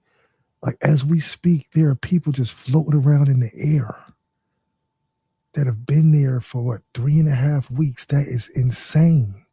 Mm-hmm. That's a judgment. It is. We told them. We did. We told them. You know what? Laughing, laughing at their calamities. Like, you know what? You want to be the prince of the air? I'm gonna show you something. Exactly. Mhm. And that these things, scriptures are flying off the page, off the scrolls are coming alive. I mean, this is why. I mean, we say these things all the time, and it's kind of like it's for one, it's never redundant, but it's so reciprocated at this point. How things are just happening over and over, and it goes back to what Levi said and what Romeo always be saying about the loops. Like these folks are in a loop, and Levi's right. 2020 loop. They never came out of it. Now things on the rise, bubonic plague on the rise, cancer on the rise, all these deaths on the rise, all this madness is on the rise, this mental illness on the rise. You don't think that has nothing to do with the jabby jab as well as the stress? So back in the day, in the 20th century, like a lot of these things that we're seeing now didn't happen because they had no worry. The world had no worry. They were good. They were like, well, you know what? I'm going to do this. I'm going to do that. It was us that worried. We were full of worry and stress. And that's why we looked a mess. That's why we acted a mess. And we just couldn't get things done. We were just wayward. So now, all of a sudden, they got worry and stress. The world has worry and stress while we do not. And this is why we're seeing a lot of them just doing things that just don't even make sense to us. And even in our lowest points, we didn't do the things they're doing. And the reason being is because we didn't have those opportunities. We were never able to paraglide back in the day. They're like, you niggas ain't coming out here. You got to get away. We weren't able to fly a plane and jump out of it. They'd be like, nah, you can you afford it? We weren't able to drive NASCAR. We weren't able to, be all up in the video. And when we did, we had vomited up our wisdom to Cain, so they allowed us to play so we can entertain our people and lead our people astray. There's your Diddy, the P Diddler right there. All these things are happening now because the shift, the exchange of situation. And it's a mental thing because everything is spiritual. Everything is spiritual first. Bruh. Bruh, that yeah. Oh man, forgive me for cutting you off, man. The spirit is moving, man. It's like you're paraphrasing the precepts I just brought up, the one I was looking for. All praise to the Most High. Yeah, the title is Self-Indulgence of the Rich, Origin of Sins, More Woes to Sinners. But continue.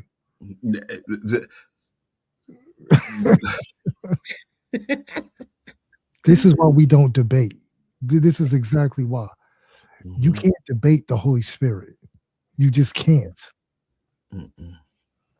No, you can't.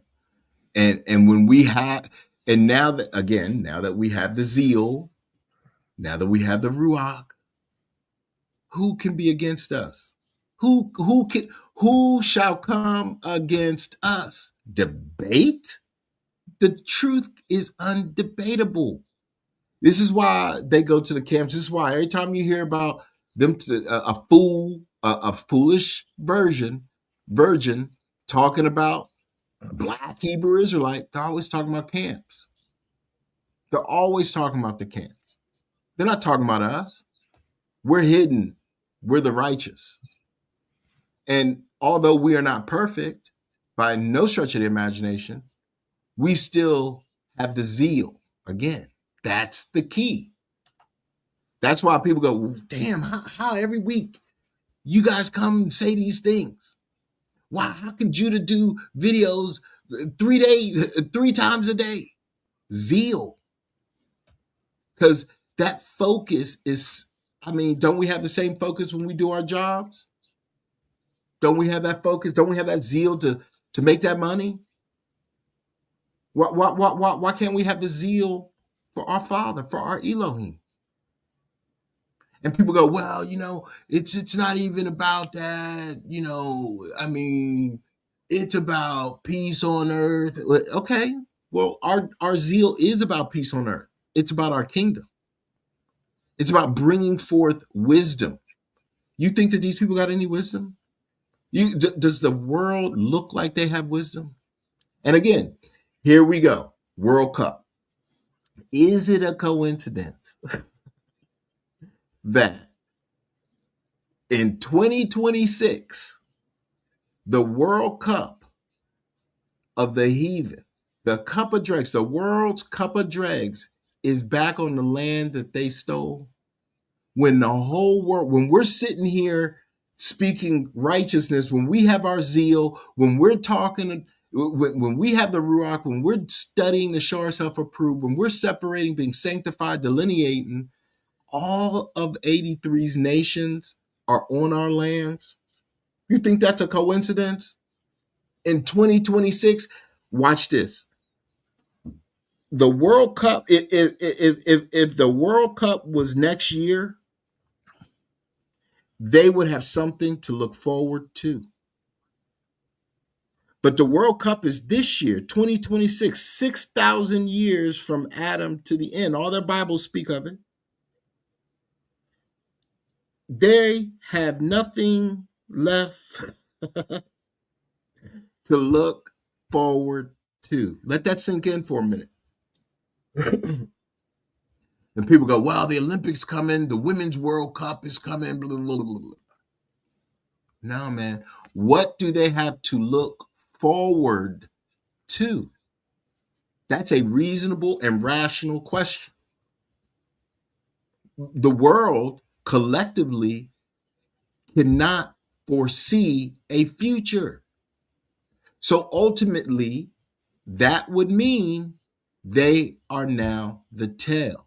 Why? Because the tail cannot move forward. It's the tail. And why can I say that? Because we've been there. We've been through that heathenistic, degenerate, reprobate, tail, ass hell. We've been there. That's why it's a joke. Everybody should be like, yo, what do these niggas know? We need to sit down with them and understand and take notes because they know something that we don't. But what do? They scoff and mock and talk doo-doo. And we're over here going, that's fine because you're a fool. You are a foolish version of Cain. And now we're the ones that are the head. And I was asking Sly this the other day. I couldn't remember when we were this is how everything's speeding up. I couldn't remember when we were manifesting to be the head, but it was last year in 2025 that we manifested January 10th, 2025 to be the head. So July 10th, 2025, everything changed. What happened last year in July? 3i Atlas. What happened this year in July? What's happening now?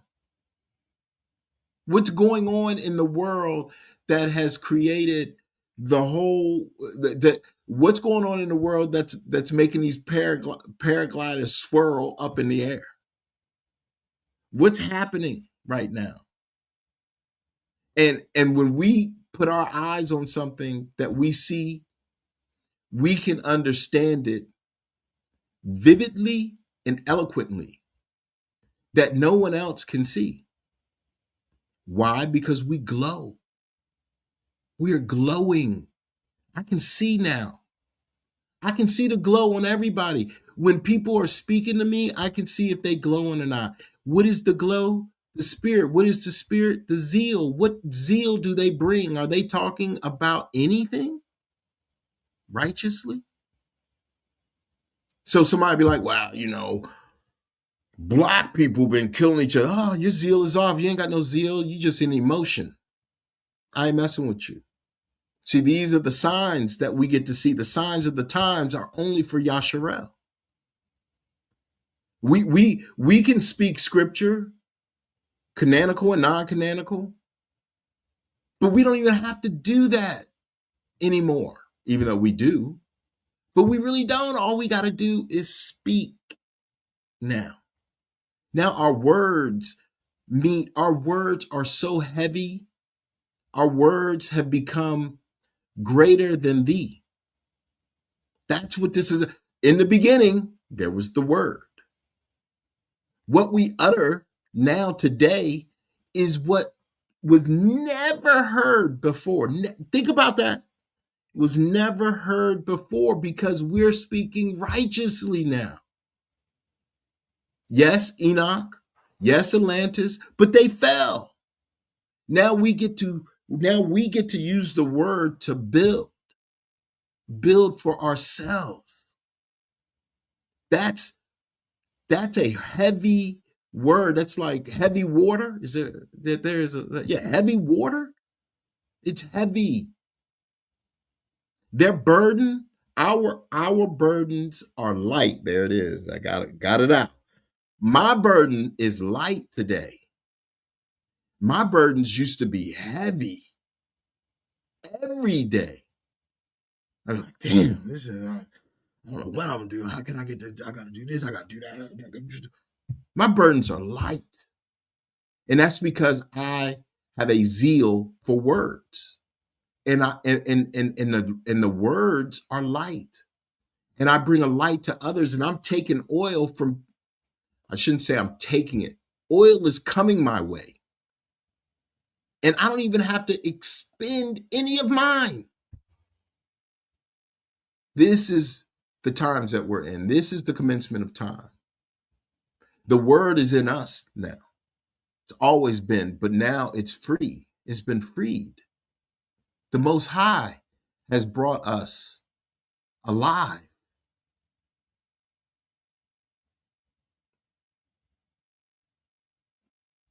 And that is a beautiful thing. That is the zeal.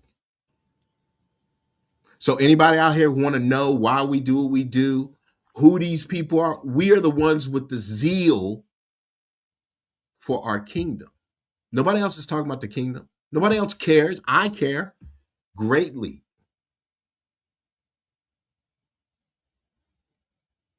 Because the kingdom is in me,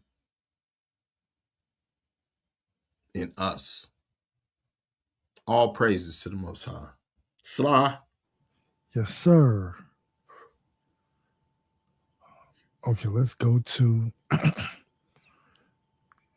You practically broke this down unawares through the spirit. Let's go to First Enoch 98.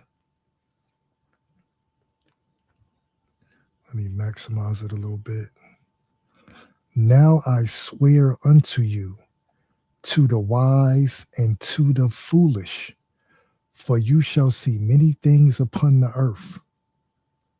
For you men shall put on more jewelry than women, and more multicolored ornaments than a virgin, in sovereignty, in grandeur, and in authority, in silver, in gold, in clothing, in honor, and in edibles. They shall be poured out like water. For this reason, they are devoid of knowledge and wisdom, so they shall perish so they shall perish thereby together with their goods, and together with all their glory and honor. Then in dishonor, in slaughter, and in great misery, their spirit shall be cast away. I have sworn unto you, sinners, in the same manner that a mountain has never turned into a servant, nor shall a hill ever become a maid servant of a woman. Likewise, neither has sin been exported into the world. It is the people who have themselves invented it, and those who commit it shall come under a great curse. Why is a woman not given a child? On account of the deeds of her own hands, would she die without children. I swear to you, sinners, by the Holy Great One, that all your evil deeds are revealed in the heavens. None of your deeds of injustice are covered and hidden. Think not in your spirit, nor say in your hearts that you neither know nor see, all our sins being written down every day in the presence of the Most High. From now on, do know that all your injustices which you have committed unjustly are written down every day until the day of your judgment. That was First Enoch 1 through 8. So everything that these people have done against us, the Most High is keeping a tally. Those two angels are writing everything down. Now, Yeah. we know about the lynchings, the rapes, the burning down our towns. Just imagine what the Heavenly Father knows that we don't know. Mm-hmm. And yet they still want to walk around here and act like they're of Abraham's seed. Yeah. No, you're not. No, you're not. Mm-mm. And you will never be. Nope. Not of the promise. Yeah, these people are something. Mm-hmm. The promises that the Heavenly Father made to Abraham, Isaac, and Jacob and their descendants. Yep. And they don't understand that story. They don't like that story because that story is not of their salvation because they have had theirs already. And they don't want us to have ours. That would be an unjust weight. Mm-hmm. They want to rule here and they want to rule in the kingdom. Yep. Yep. Yes, indeed. Yes, indeed. Yes, indeed. All right, so let me read Matthew 25. Excuse me. Because this is where we are. This is the times right now. Then shall the kingdom of heaven be likened unto 10 virgins, which took their lamps and went forth to meet the bridegroom. And 5 of them were wise, and 5 were foolish. They that were foolish took their lamps and took no oil with them. But the wise took oil in their vessels with their lamps. While the bridegroom tarried, they all slumbered and slept. And at midnight there was a cry made, Behold, the bridegroom cometh. Go ye out to meet him. Then all those virgins arose and trimmed their lamps. And the foolish said unto the wise, Give us of your oil, for our lamps are gone out. But the wise answered, saying, Not so, lest there be not enough for us and you. But go ye rather to them that sell and buy for yourselves. And while they went to buy, the bridegroom came, and they that were ready went in with him to the marriage, and the door was shut. Afterwards came also the other virgins, saying, O Most High, O Most High, Yahweh open to us. But he answered and said, Verily I say unto you, I know you not. Watch therefore, for ye know neither the day nor the hour wherein the Son of Man cometh. So this is where they are. But the foolish said unto the wise, Give us your oil, for our lamps are gone out, for we have no light. So what did the wise say? Not so. This is us. This is where we are. They're going, let's debate. Let's talk about Paul. Let's talk about Jesus. Let's talk about Christianity. Let's talk about coloration. Let's talk about peace. Let's talk about love. Let's talk about what we eat. Let's talk, and we're going, not so. We're talking about this over here. And you can't speak over here. Why? Because you have no light. You have no oil. And their oil that they thought they had was false. That's the 5 points of Cain. All of that is false. All of that was meant to hide a thing, hide whose we are and who we are, to make us be black, to make us without any land, to make us African, to make us believe that we were nothing when we are something. And the reality of the whole day is that we have come back to the Most High, and Yahweh Shai is leading us the proper way. We're not dealing with Jeebus of the Whites because he wants forgiveness, even though he don't ask for it. We don't deal with Paul because we can't, there is no proof, there's no evidence at all. We don't deal with churchianity, because it is abominable. We're dealing and being led by our Ruach, our Father, our Mother, our Brother, our Elohim. Hence why only the chosen seed gets the blessing, the baraka. Only. We had to go through the curses first. Now we get our barakas last, which all praises to the Most High.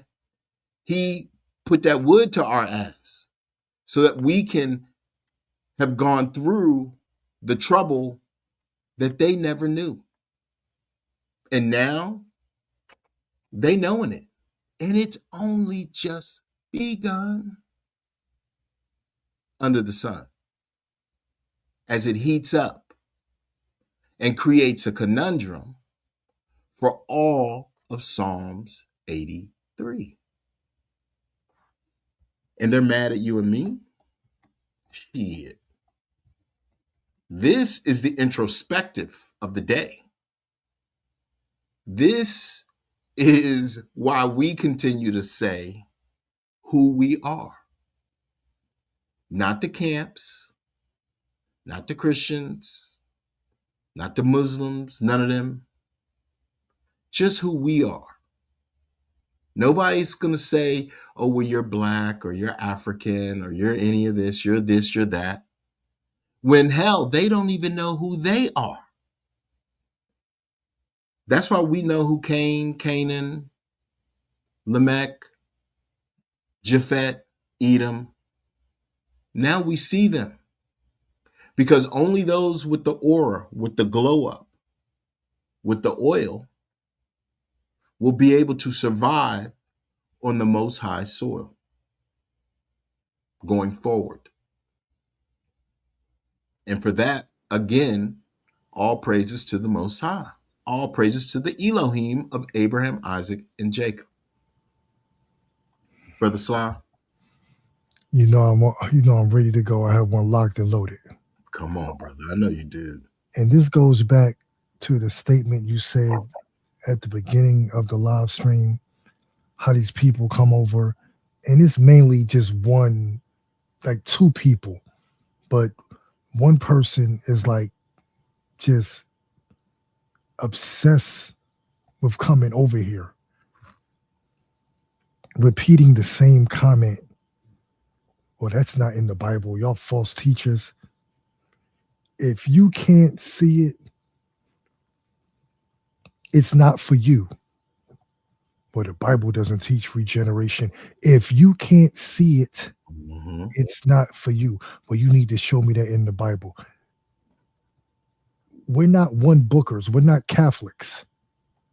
Mm-hmm. See, this is why they can't get it. We're about to go into the Colburn, the Colburn Bible, the Book of Gleanings, chapter 2, verse 18. Behold, in the days to come, truth shall be unfolded to all peoples, revealed in a degree and manner which will accord with their needs and capabilities. It will be passed on from generation to generation and from man to man. The purity of its flame will accord with the quality of the oil of spirituality with which it is fed and replenished. Hence, there will be many differing degrees of purity and revelation. So, and we already said this before. That's why we're humble over here. Mm-hmm. There's certain classes of Big Levi you won't see me in. I remember the first time I stepped in one of them classes. I stepped in like 5 minutes. I was like, okay, this is really above my lot. And I backed right back out. Mm-hmm. And there's nothing wrong with that. So to the scoffers, if you can't get it, it's not for you. There's nothing wrong with that. There's levels to this. Mm-hmm. The Yep. purity of its flame will accord with the quality of the oil of spirituality with which it is fed and replenished. Hence, there will be many differing degrees of purity and revelation. The food which one man enjoys may sit heavily on the stomach of another, yet it would be foolish to say that the food enjoyed by one should become the food of all.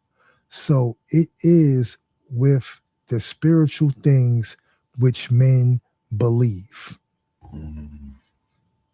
Yeah, brother. There's your answer. I'm not going to say your name because I'm not giving you any props. But Mm-hmm. you're going to come over here. You can't comment anymore because you're blocked. But you're definitely going to come here and listen for oil. There's your response. Mm-hmm. It wasn't in the Bible. We're not Catholics. Nope. We deal with wisdom. Nope. Nope. And they can't. Because wisdom, what? It's too high for a fool. Yep. And wisdom is only for Yasharel. Yep. She only dwells in Zion. In So, Yasharel. I mean, this is again these days, and you know, like the song I played, the second song I played tonight is "Glow Up," and I was messing with some music last night, and I was like, let me just see what's going on. Let me just see. And I was listening. I went through a ton of music last night, and there's a couple songs that I like, but this one really enhanced me, gave me some oil. And I was like, all right, I'm gonna play that one because it's the glow up. This is where we like we have grown up, we have rolled up, we have come up, And now we glowing up. Now imagine when we get to the kingdom as a collective glowing up, will we need a sun?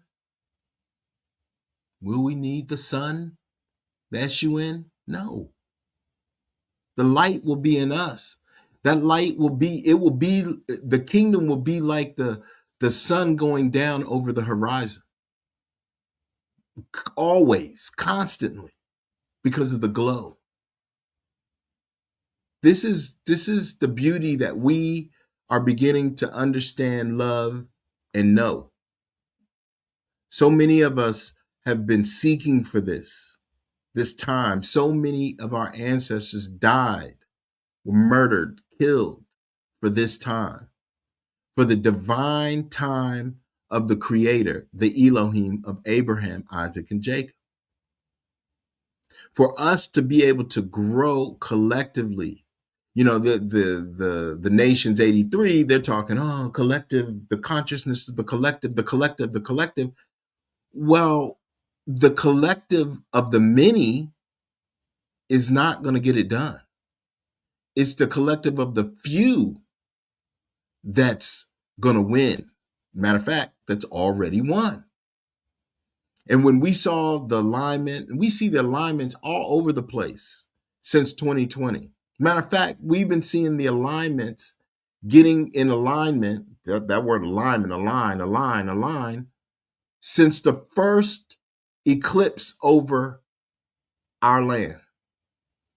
And that was what, 2017? And we were like, yo, there's something big gonna happen. There's something big gonna happen. I can feel it. And everybody was out here, you niggas stupid. Y'all don't know what you're talking about. You guys ain't nothing happening. We're gonna get Trump in here, and Trump gonna do the right thing, he's gonna take care of us. And now look at where they are. Now, again, we can see clearly now, the rain is gone. And this is our new song. The souls of our ancestors have cried out for justice, and we have woken up to be able to bring that beautiful hum, that tone, that harmony of righteousness back to them. Because you know they were like, I will do the right thing, just let me live. They were like, I'll change, I know I'll do the right thing.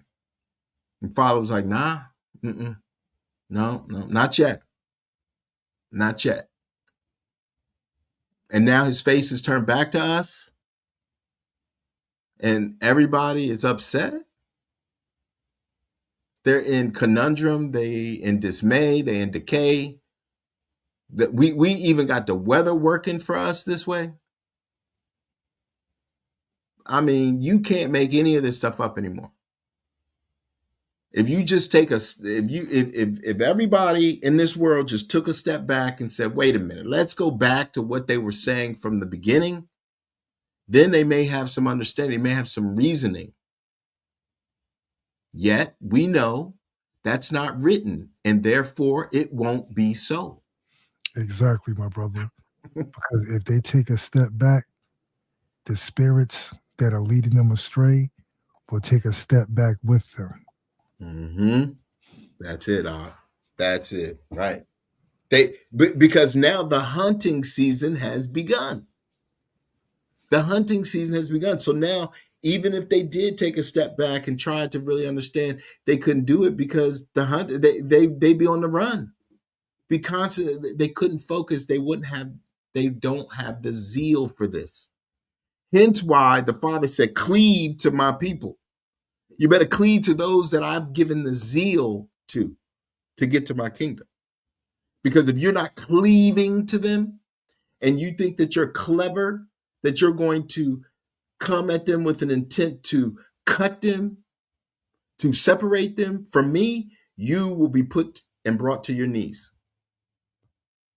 Because the zeal is what's bringing us to our kingdom. So he's given them the opportunity to understand how things are going to be, but Are they going to be humbled or humble enough to take heed? No, only but a few. Now, again, let me just preface this and say it like this way.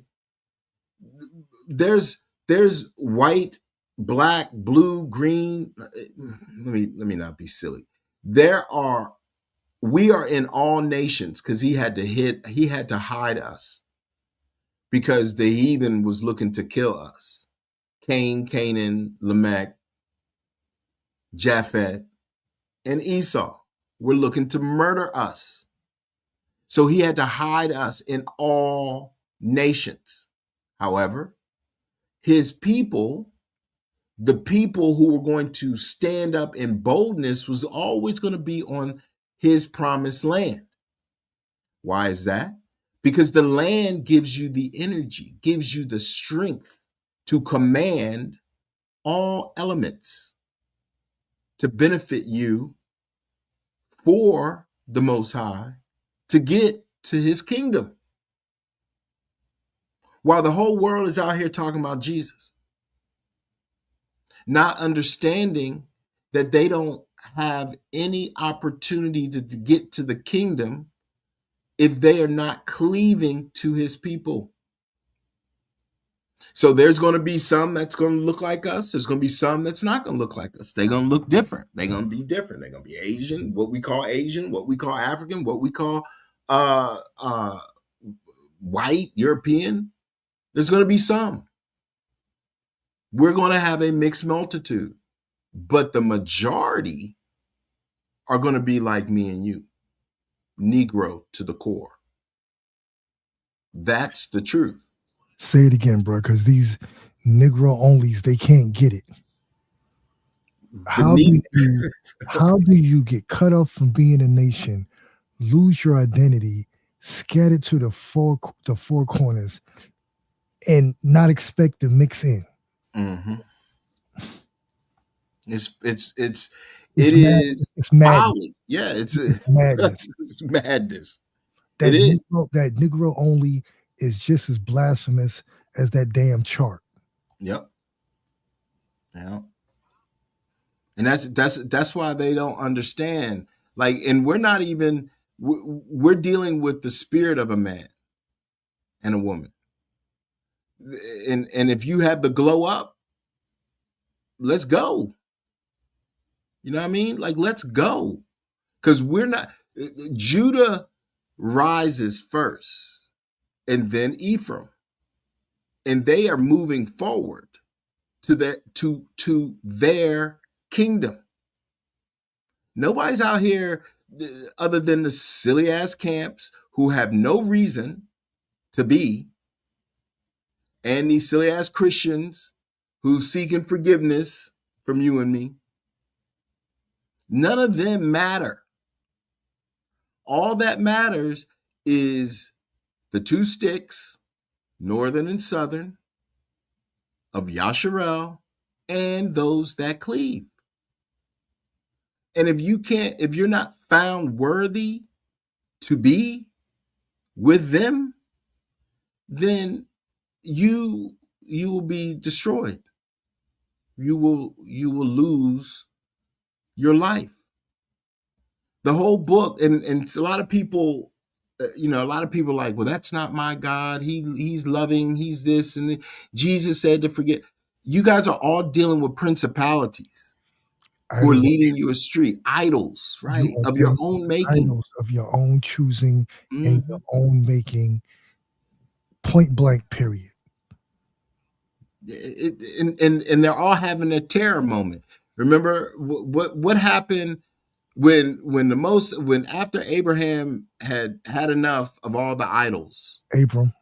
Abram had enough of all the idols, and the Most High said, "Leave now." What happened to the house of idols? It burnt up. Exactly. It burnt up. The Father brought that righteous fire on it and burnt up Abram's father's house. Why? Because Abram said, I'm not inheriting lies from my father. And that was a boom. And the Most High said, leave now. And he did. So that's what we did. We left. We left the madness. And people don't understand what that means. We have been living in a false dream for a long time. First of all, they had to beat the dream into us. Then we lived in it. They put more dreams over us. Now we're out of it. And we're never going back to sleep to dream that wicked dream. To what's that? Don Quixote, to dream the impossible dream. No, we're no longer dreaming the impossible. We are dreaming, I'm sorry, we are doing the probable. You know what I mean?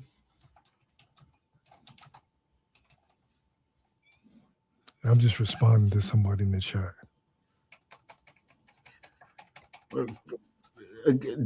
Can Israel dwell in other races? Were there races before the heathen?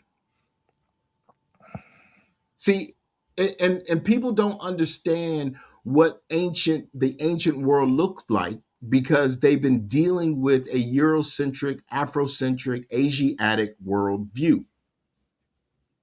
We were all of a hue, and that hue, we all had different faces. And yes, we had to be hidden. So these races that you're talking about doesn't even really make sense. If there's no race, it's either Yasharel or heathen. So if you're saying, is Yasharel a heathen? No, absolutely not. Because what did it say? All Yasharel shall be saved, yet all Yasharel is not. Or did I say that wrong? All Yasharel shall be saved, but all Yasharel is not Yasharel. So if you look like us, doesn't mean that you us. So what's race got to do with it? Judge not by appearance. Right. And it's we take no disrespect. Believe you me, none. But we have to say these things because the world is full of ignorance and conundrums to lead people astray. Remember, don't be deceived. What is deception? Black and white. That's a byword. Wait a minute. Do I still have that up? The Father, where is it? It's not that one. Oh, it's gotta be this one. Yeah. So what is this? What am I reading here? 2 Chronicles 7. So the Father, just to set the stage, he's talking to Solomon, right? Solomon's doing his thing. He's built the altar for the Most High, the city, the central, the remnant within the remnant, right? And Solomon's done his thing, and the Father was like, listen, I love you, I'll take care of you if you do this. And he said, but if you don't do this, this is what's going to happen. So when we get down to what's going to happen, he said, I'll just read it. I'll start at 14. If my people, which are called by my name, shall humble themselves and pray. He didn't say if the blacks, if the Negroes only who are called by my name shall humble. He said, if my people, which are called by my name, shall humble themselves and pray and seek my face and turn from their wicked ways, then will I hear from heaven and will forgive their sins and will heal their land. Now, mine eyes shall be open and mine ears attent unto the prayer that is made in this place. For now have I chosen and sanctified this house, that my name may be there forever, and mine eyes and mine heart shall be there perpetually. And as for thee, if thou wilt walk before me as David thy father walked, and do accordingly to all that I have commanded thee, and shalt observe my statutes and my judgments, then will I establish the throne of thy kingdom according as I have covenanted with David thy father, saying, there shall not fail thee a man to be a ruler in Yasharel. But if ye turn away and forsake my statutes and my commandments, which I have set before you, and shall go and serve other gods and worship them, then will I pluck them up by the roots out of my land, which I have given them, and this house, which I have sanctified for my name, will I cast out of my sight, and will make it to be a proverb and a byword among all nations. So, byword, if race, byword, black, byword, white, byword. We're talking spirit. The Brother Sly told a story how he was at the corner store at the store, and dude came out of his truck. If he would have just said a guy came out of the truck and he said, you know, you seem like you are enlightened, you would never think of a color. But because the Most High, because Solomon and our people laid down with lies, he made bywords of us. So now when people think of Yasharel, because of these ignorant ass camps and these silly, stupid, diabolical, degenerate heathens, they think of it in black and white. Exactly. And that's not the case. Exactly. As if when this person who appeared to be a white guy got out his vehicle, I mean, what was I supposed to say? Are you the, Esau? You going in chains, Esau? You the devil, Esau? He knew. He tested my spirit. Right. He tested my spirit first. Mm-hmm. So I seen him as kindred. He tested my spirit, thus causing me to test his. Mm-hmm. He saw wisdom crying in the streets, mm-hmm. in the concourse. I was just standing there minding my business. Right. Just a regular old day to me. Mm-hmm. Yeah. So when we hear people always talking about this coloration, we know they're still of a colonized mind. So just like he said, he will make, let me get back to it. He said, I will cast out of my sight and will make it to be a proverb and a byword among all nations. So what's poor? Poor is a byword. Any adjective that determines a characteristic of a person is a byword, whether it be positive or negative, because you're not dealing with your own ethnicity, what the father set up. And this is how the nations got everybody messed up. But it's also the father, because he said, then will I pluck them up by the roots. So when we're reading these things, it's true, these are transliterations, but the Spirit allows us to bring it, to make a case about it, so that we can bring it to the people, so that the people don't get enamored with these bywords and these proverbs. Because again, what did Yahweh Shai say? Take heed that no man deceive you. So if you are thinking in bywords, and an angel comes your way and it looks like some so-called white dude, and they come your way and they go, hey, you seem enlightened, and you turn around and you give them the stank eye, the evil eye, but that person was supposed to bless you, because again, they're supposed to cleave. People are supposed to cleave to the light. They're supposed to help the Most High's people. So you don't know if that's an angel or just some white guy. Go ahead, Exactly. Exactly. Maybe that interaction was for that person to replenish my oil. Mm-hmm. Yeah. And then I would have lost out on a baraka if I judged according to skin color. Mm-hmm. Yeah. Now, of course, we got to make it plain. Exactly. Of course, Get back there home. are many a heathen out here. Exactly. There are many a heathen out here who ascribe to be a color, black Mhm. or white, right?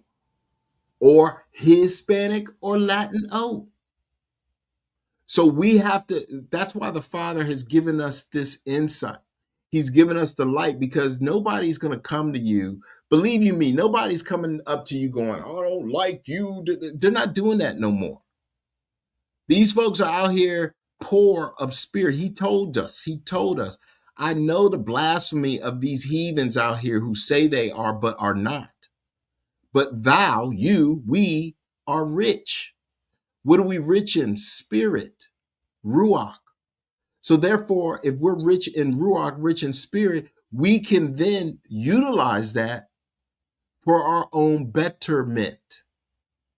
Now, the moment that we go, oh, that white dude, I don't like that white dude, I don't like that black dude. Now, again, there's a lot of stuff on TV that is geared to black and white. There's a lot of things in this world that is geared to black and white. We have to be smart about how we move. We're not out here hating. We're not camps. Yet, hate begat hate.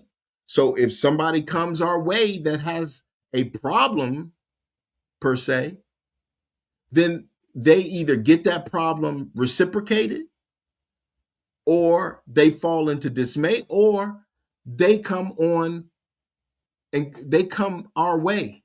They're like, yo, you know what? I understand. I believe in that. And what were we talking about earlier, the atheists? And I think Romy was saying this too. Yeah, the atheists really have been polluted with Christianity. That's right. At least a lot of them are actually rational thinkers. I remember when I first got into this truth, I had better conversations with atheists than I had Christians. Mm-hmm. Yeah. Because one thing about an atheist, some of them, not all, they will try to reason out a matter with you. Right. I had one atheist, he was like borderline. He was like, man, sometimes I believe, but then sometimes I don't. I said, I know there's something there, but I just need more proof. Mm-hmm. I'm thinking, man, you can't be lukewarm. But this was maybe like over a decade ago. Mm-hmm. But with a Christian, oh, you're not going to get, oh, they don't read in context. They like to cherry pick. Mm-hmm. They stay in one part of the book that they were told to by their cemetery schools. They're going to deny anything out of the New Testament because they really don't read the so-called Old Testament. Yep. Yep. And that's the thing. That's why, like, we are a testament to each other, and there's always going to be the cleavers. There's always going to be the strangers. But there's so many of us. You know, there's 10 tribes. There's 12 tribes, but there was 10 tribes on our land. That's massive. Like, these people don't understand. There is a large proportion of Yasharel that still don't even know their name, don't even know their land. But we're not worrying about black faces with white minds or white faces even with black minds. We're not worrying about the faces. We're dealing with people straight up. We're dealing with them in our spaces. So therefore, they have to come correct. They have to come with the spirit.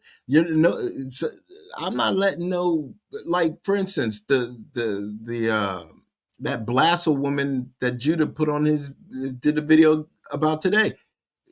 She would never be, I would never have a conversation with her any which way. There would never be a conversation with her. And she's supposedly my color. So I'm supposed to just be like, okay, well, you know what? I can see the world thinks that you can lead somebody to the kingdom. You better lead yourself.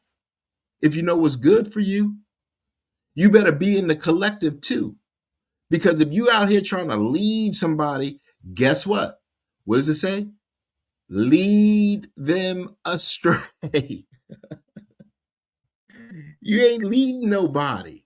Yeah, fall into that ditch. Yeah. Blind leading the blind.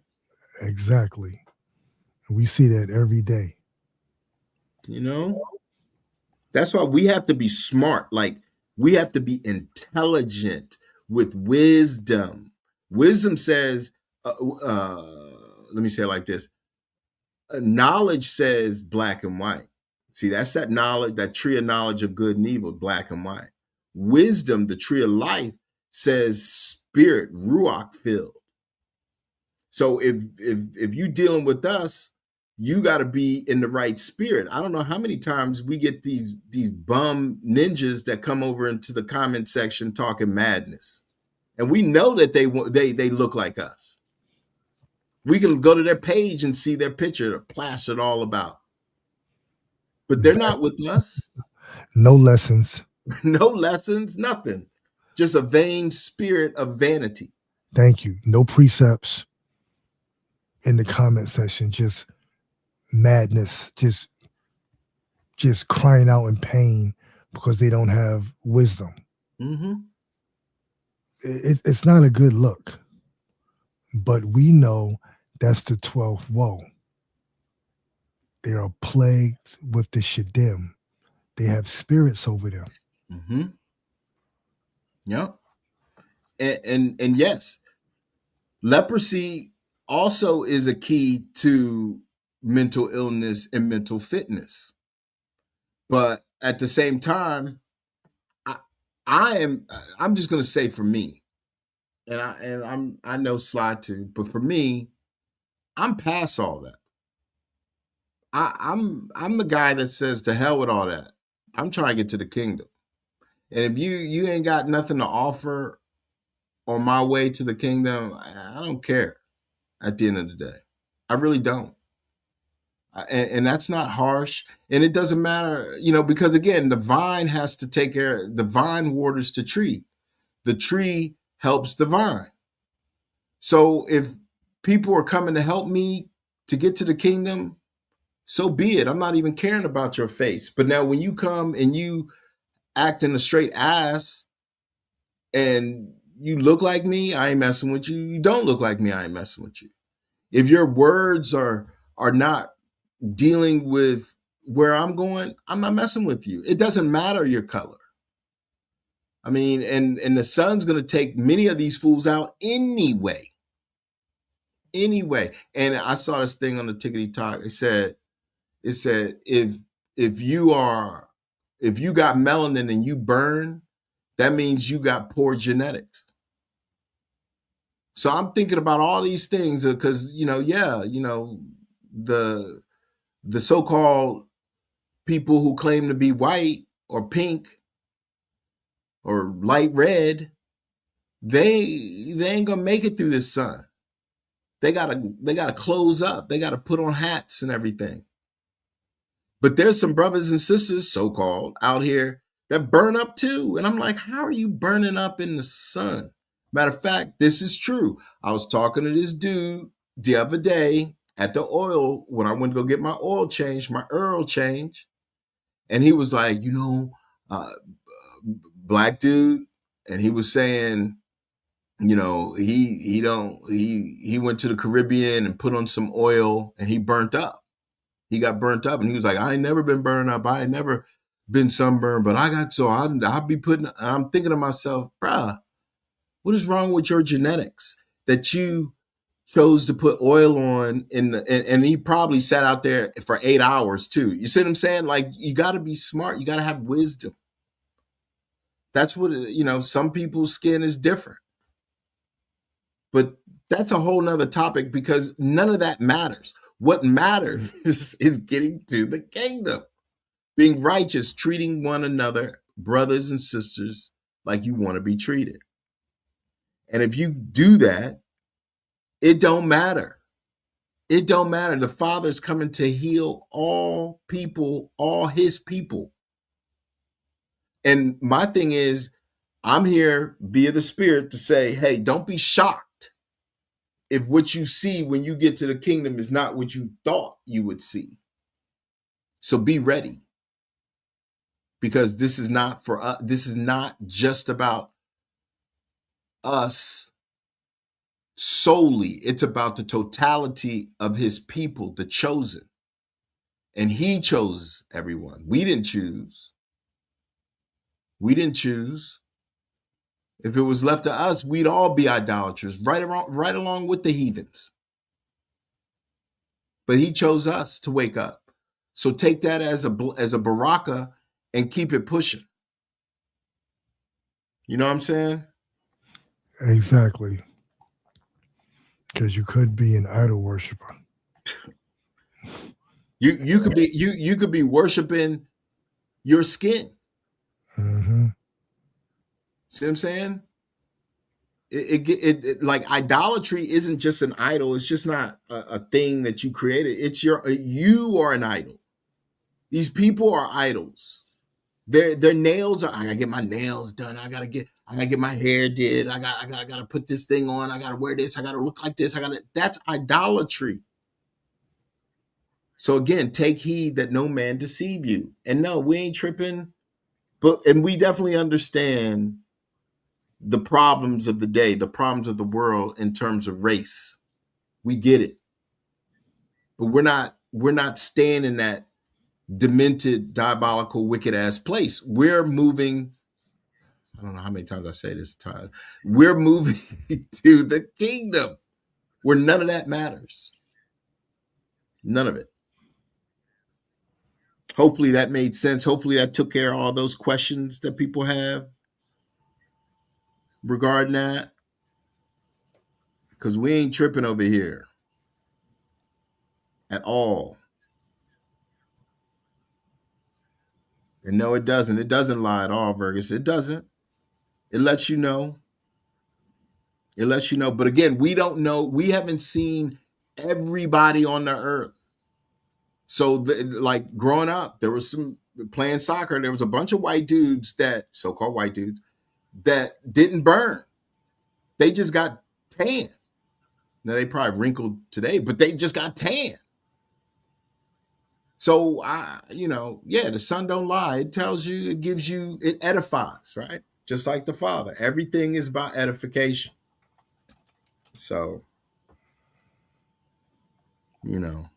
all that said, all that we've said is just to say we love our nation.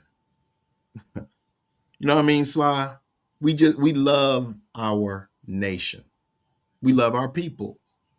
We love the Most High. We love our Elohim. Mm-hmm. We love wisdom.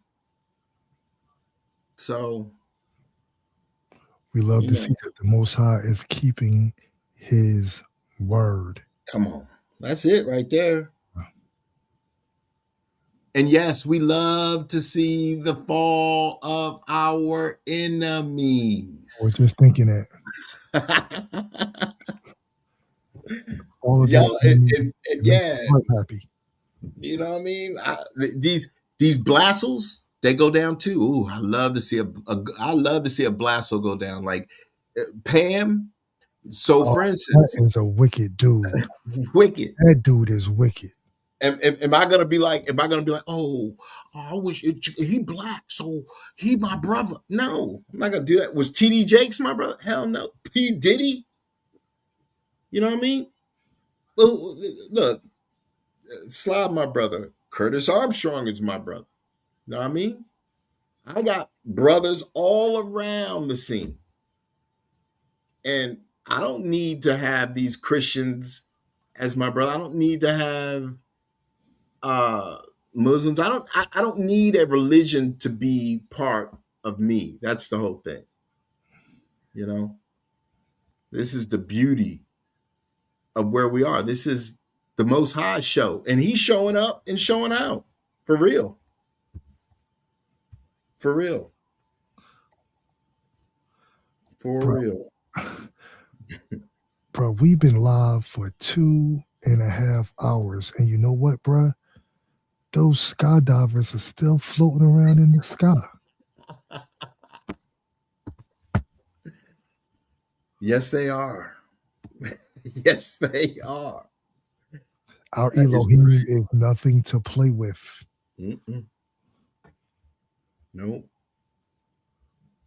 No, ain't nothing to play with. Nothing to play with. And so Bruh, they are literally getting tossed to and fro, yo. yeah, to and Oh, fro. the king of terrors. They're getting tossed to and fro. Mm-hmm. Yeah, they really are. I mean, how do you? And it wasn't just one or two. This was a gang, a slew of Bruh, heathens up in the air. and keep in mind you have to like release waste, use the bathroom. It's like Mm-hmm. imagine having to deal with like vertigo. They're Mm-hmm. not then with the sun coming up and going, Yep. bruh, Yep. Yeah. Yeah. the mental anguish these people are going through right now. Mm-hmm. That is a microcosm of the Mhm. macro that's coming. Exactly.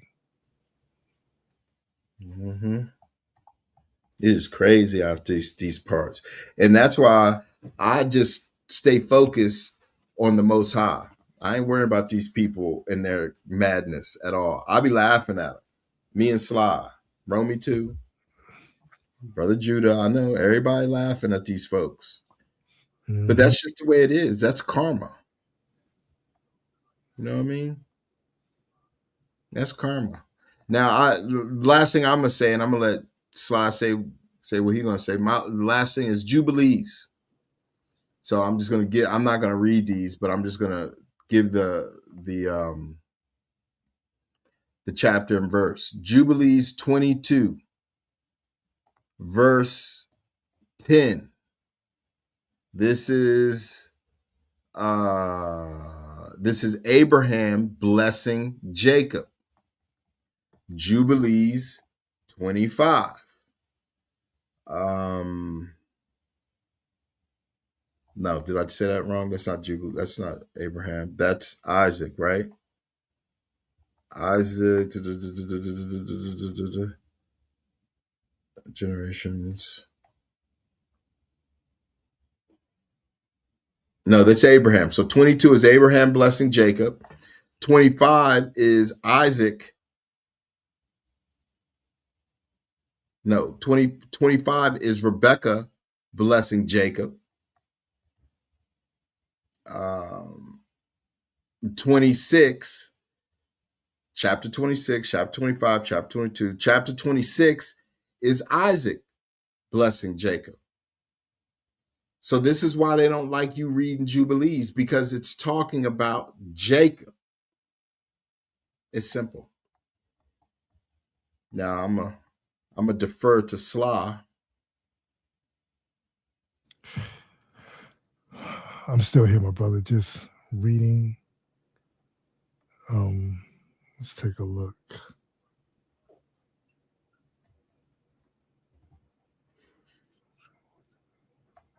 Mm-hmm. Weather anomalies everywhere.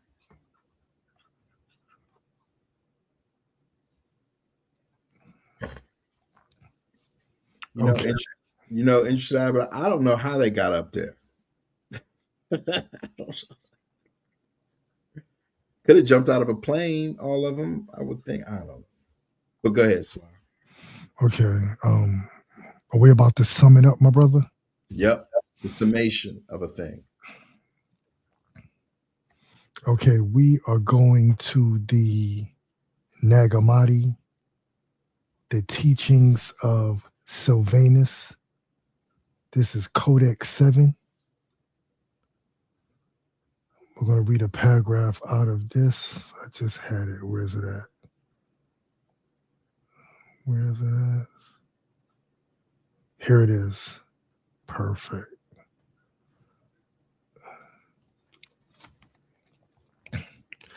Wisdom summons you in her goodness, saying, "Come to me, all of you, O foolish ones, that you may receive a gift, the understanding which is good and excellent. I am giving to you a high priestly garment, which is woven from every kind of wisdom. What else is evil death except ignorance? What else is evil darkness except familiarity with forgetfulness? Cast your anxiety upon the Most High alone. Do not become desirous of gold and silver, which are profitless, but clothe yourself with wisdom like a robe. Put knowledge on yourself like a crown, and be seated upon a throne of perception. For these are yours, and you will receive them again on high another time." That was the end of that paragraph, my brother. Mm-hmm. Okay. Yeah, because we could keep reading and we could turn this into like 3.5 hours. I know, bruv, man. Yeah. Well, all I know is we appreciate Baruch Hashem, to the Mishpachah, to those that are listening later. We are just two watchmen on the wall, speaking, bringing what we see to the forefront. So, remember, our zeal is what's going to carry us forward. Remember, the zeal is going to carry us forward, and, just love and respect. I mean, it's not every day.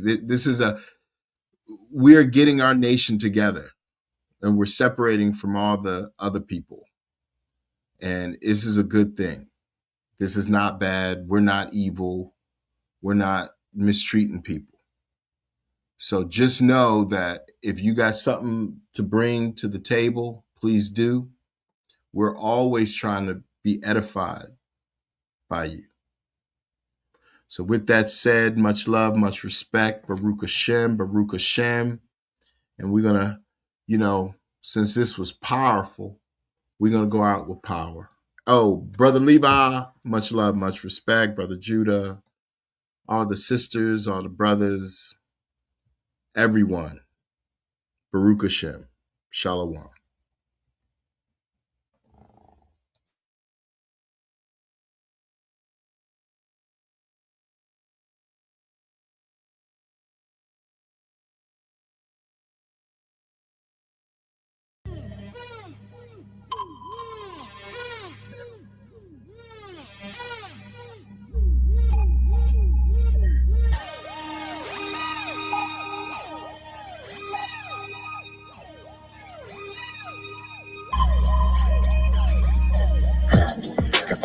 Crush giants, power that can navigate clouds without pilots, power to influence the crowd and start riots, bring about a beautiful world with no violence. Got the strength to crush giants, power that can navigate clouds without pilots, power to influence the crowd and start riots, bring about a beautiful world with no violence. Yeah, all gold, everything. 5:30 when the bell rang. Whole building power up like a cell, man. A million years still running like a Mustang. Yeah, it's a new day. Stained glass all red like a Tuesday. Stay on 83's head like a toupee. Magnetic, have a blessing pursue, man. Excuse me, cause we coming through. All dressed like Thursday, so blue. Looking good, smelling good, feeling brand new. Like we ready for the king to make his debut. Coming near you. It's a party, y'all. Put your feathers in the air, gon' start it off. Got the power, ain't nobody scared of none of y'all. We give the praise to the Most High, set it off. Don't let it off. Got the sign to crush giants, power that can navigate clouds clouds without pilots. Power to influence the crowd and start riots. Breaking by the beautiful world with no violence. Power, got the sign to crush giants. Power that can navigate clouds without pilots. Power to influence the crowd and start riots. Breaking by the beautiful world with no violence. Power. The dark gods. As we talk about the word Elohim, the Elohims can be considered gods. Plural.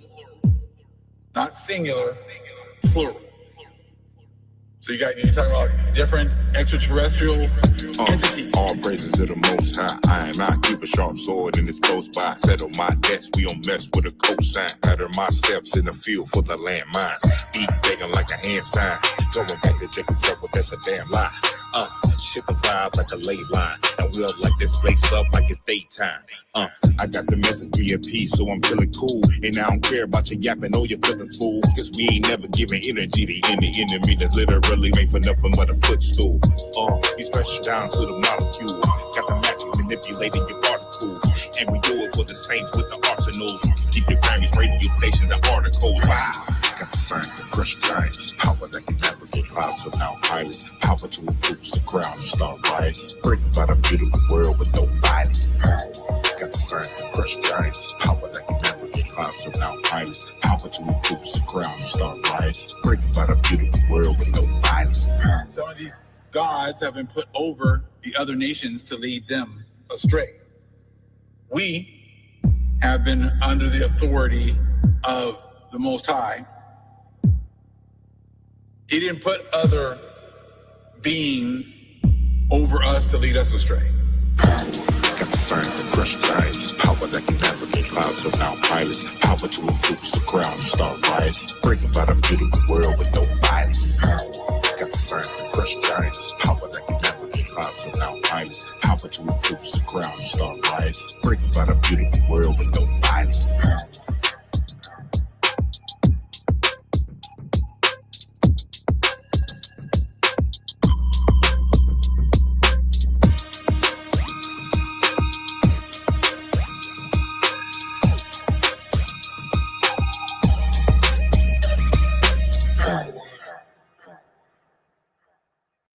They don't believe it when we say that we are God's chosen.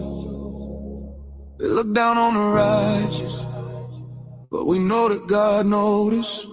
The light of the world when everything is in darkness, but we can see the way. They're all gonna restore the kingdom back to Israel at any day. Just wait and see, you watch and pray. The Lord is coming back with angels, make a way. Fear in the hearts of the nations, they can't escape it. You were free for a while, but it come changes. 1 hour, that's all it's gonna take, that's all it's gonna take. It's 1 hour. 1 hour, 1 hour, 1 hour, 1 hour. These gonna be devoured all in 1 hour. Judgment day is on the way, I hope you're ready. 1 hour. 1 hour. Yeah. Redemption is coming, the water flooding the earth. Just take a look in the mirror, how you can see that we curse. They keep us down at the bottom, and as a people we hurting. Just come back to the Lord, watch how we pull back the curtains. Yeah, we got power with God, yeah, we the greatest thing. Caught up in these lies, that's why our heritage was taken. Vengeance of the Lord, if you believe that's where your faith is. In the end, I know all we can say is 1 hour. That's all it's gonna take, that's all it's gonna take. It's 1 hour. 1 hour, 1 hour, 1 hour, 1 hour. These gonna be devoured all in 1 hour. Judgment day is on the way, I hope you're ready. 1 hour.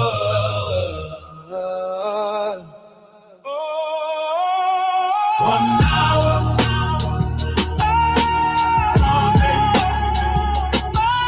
1 hour, 1 hour, 1 hour, 1 hour.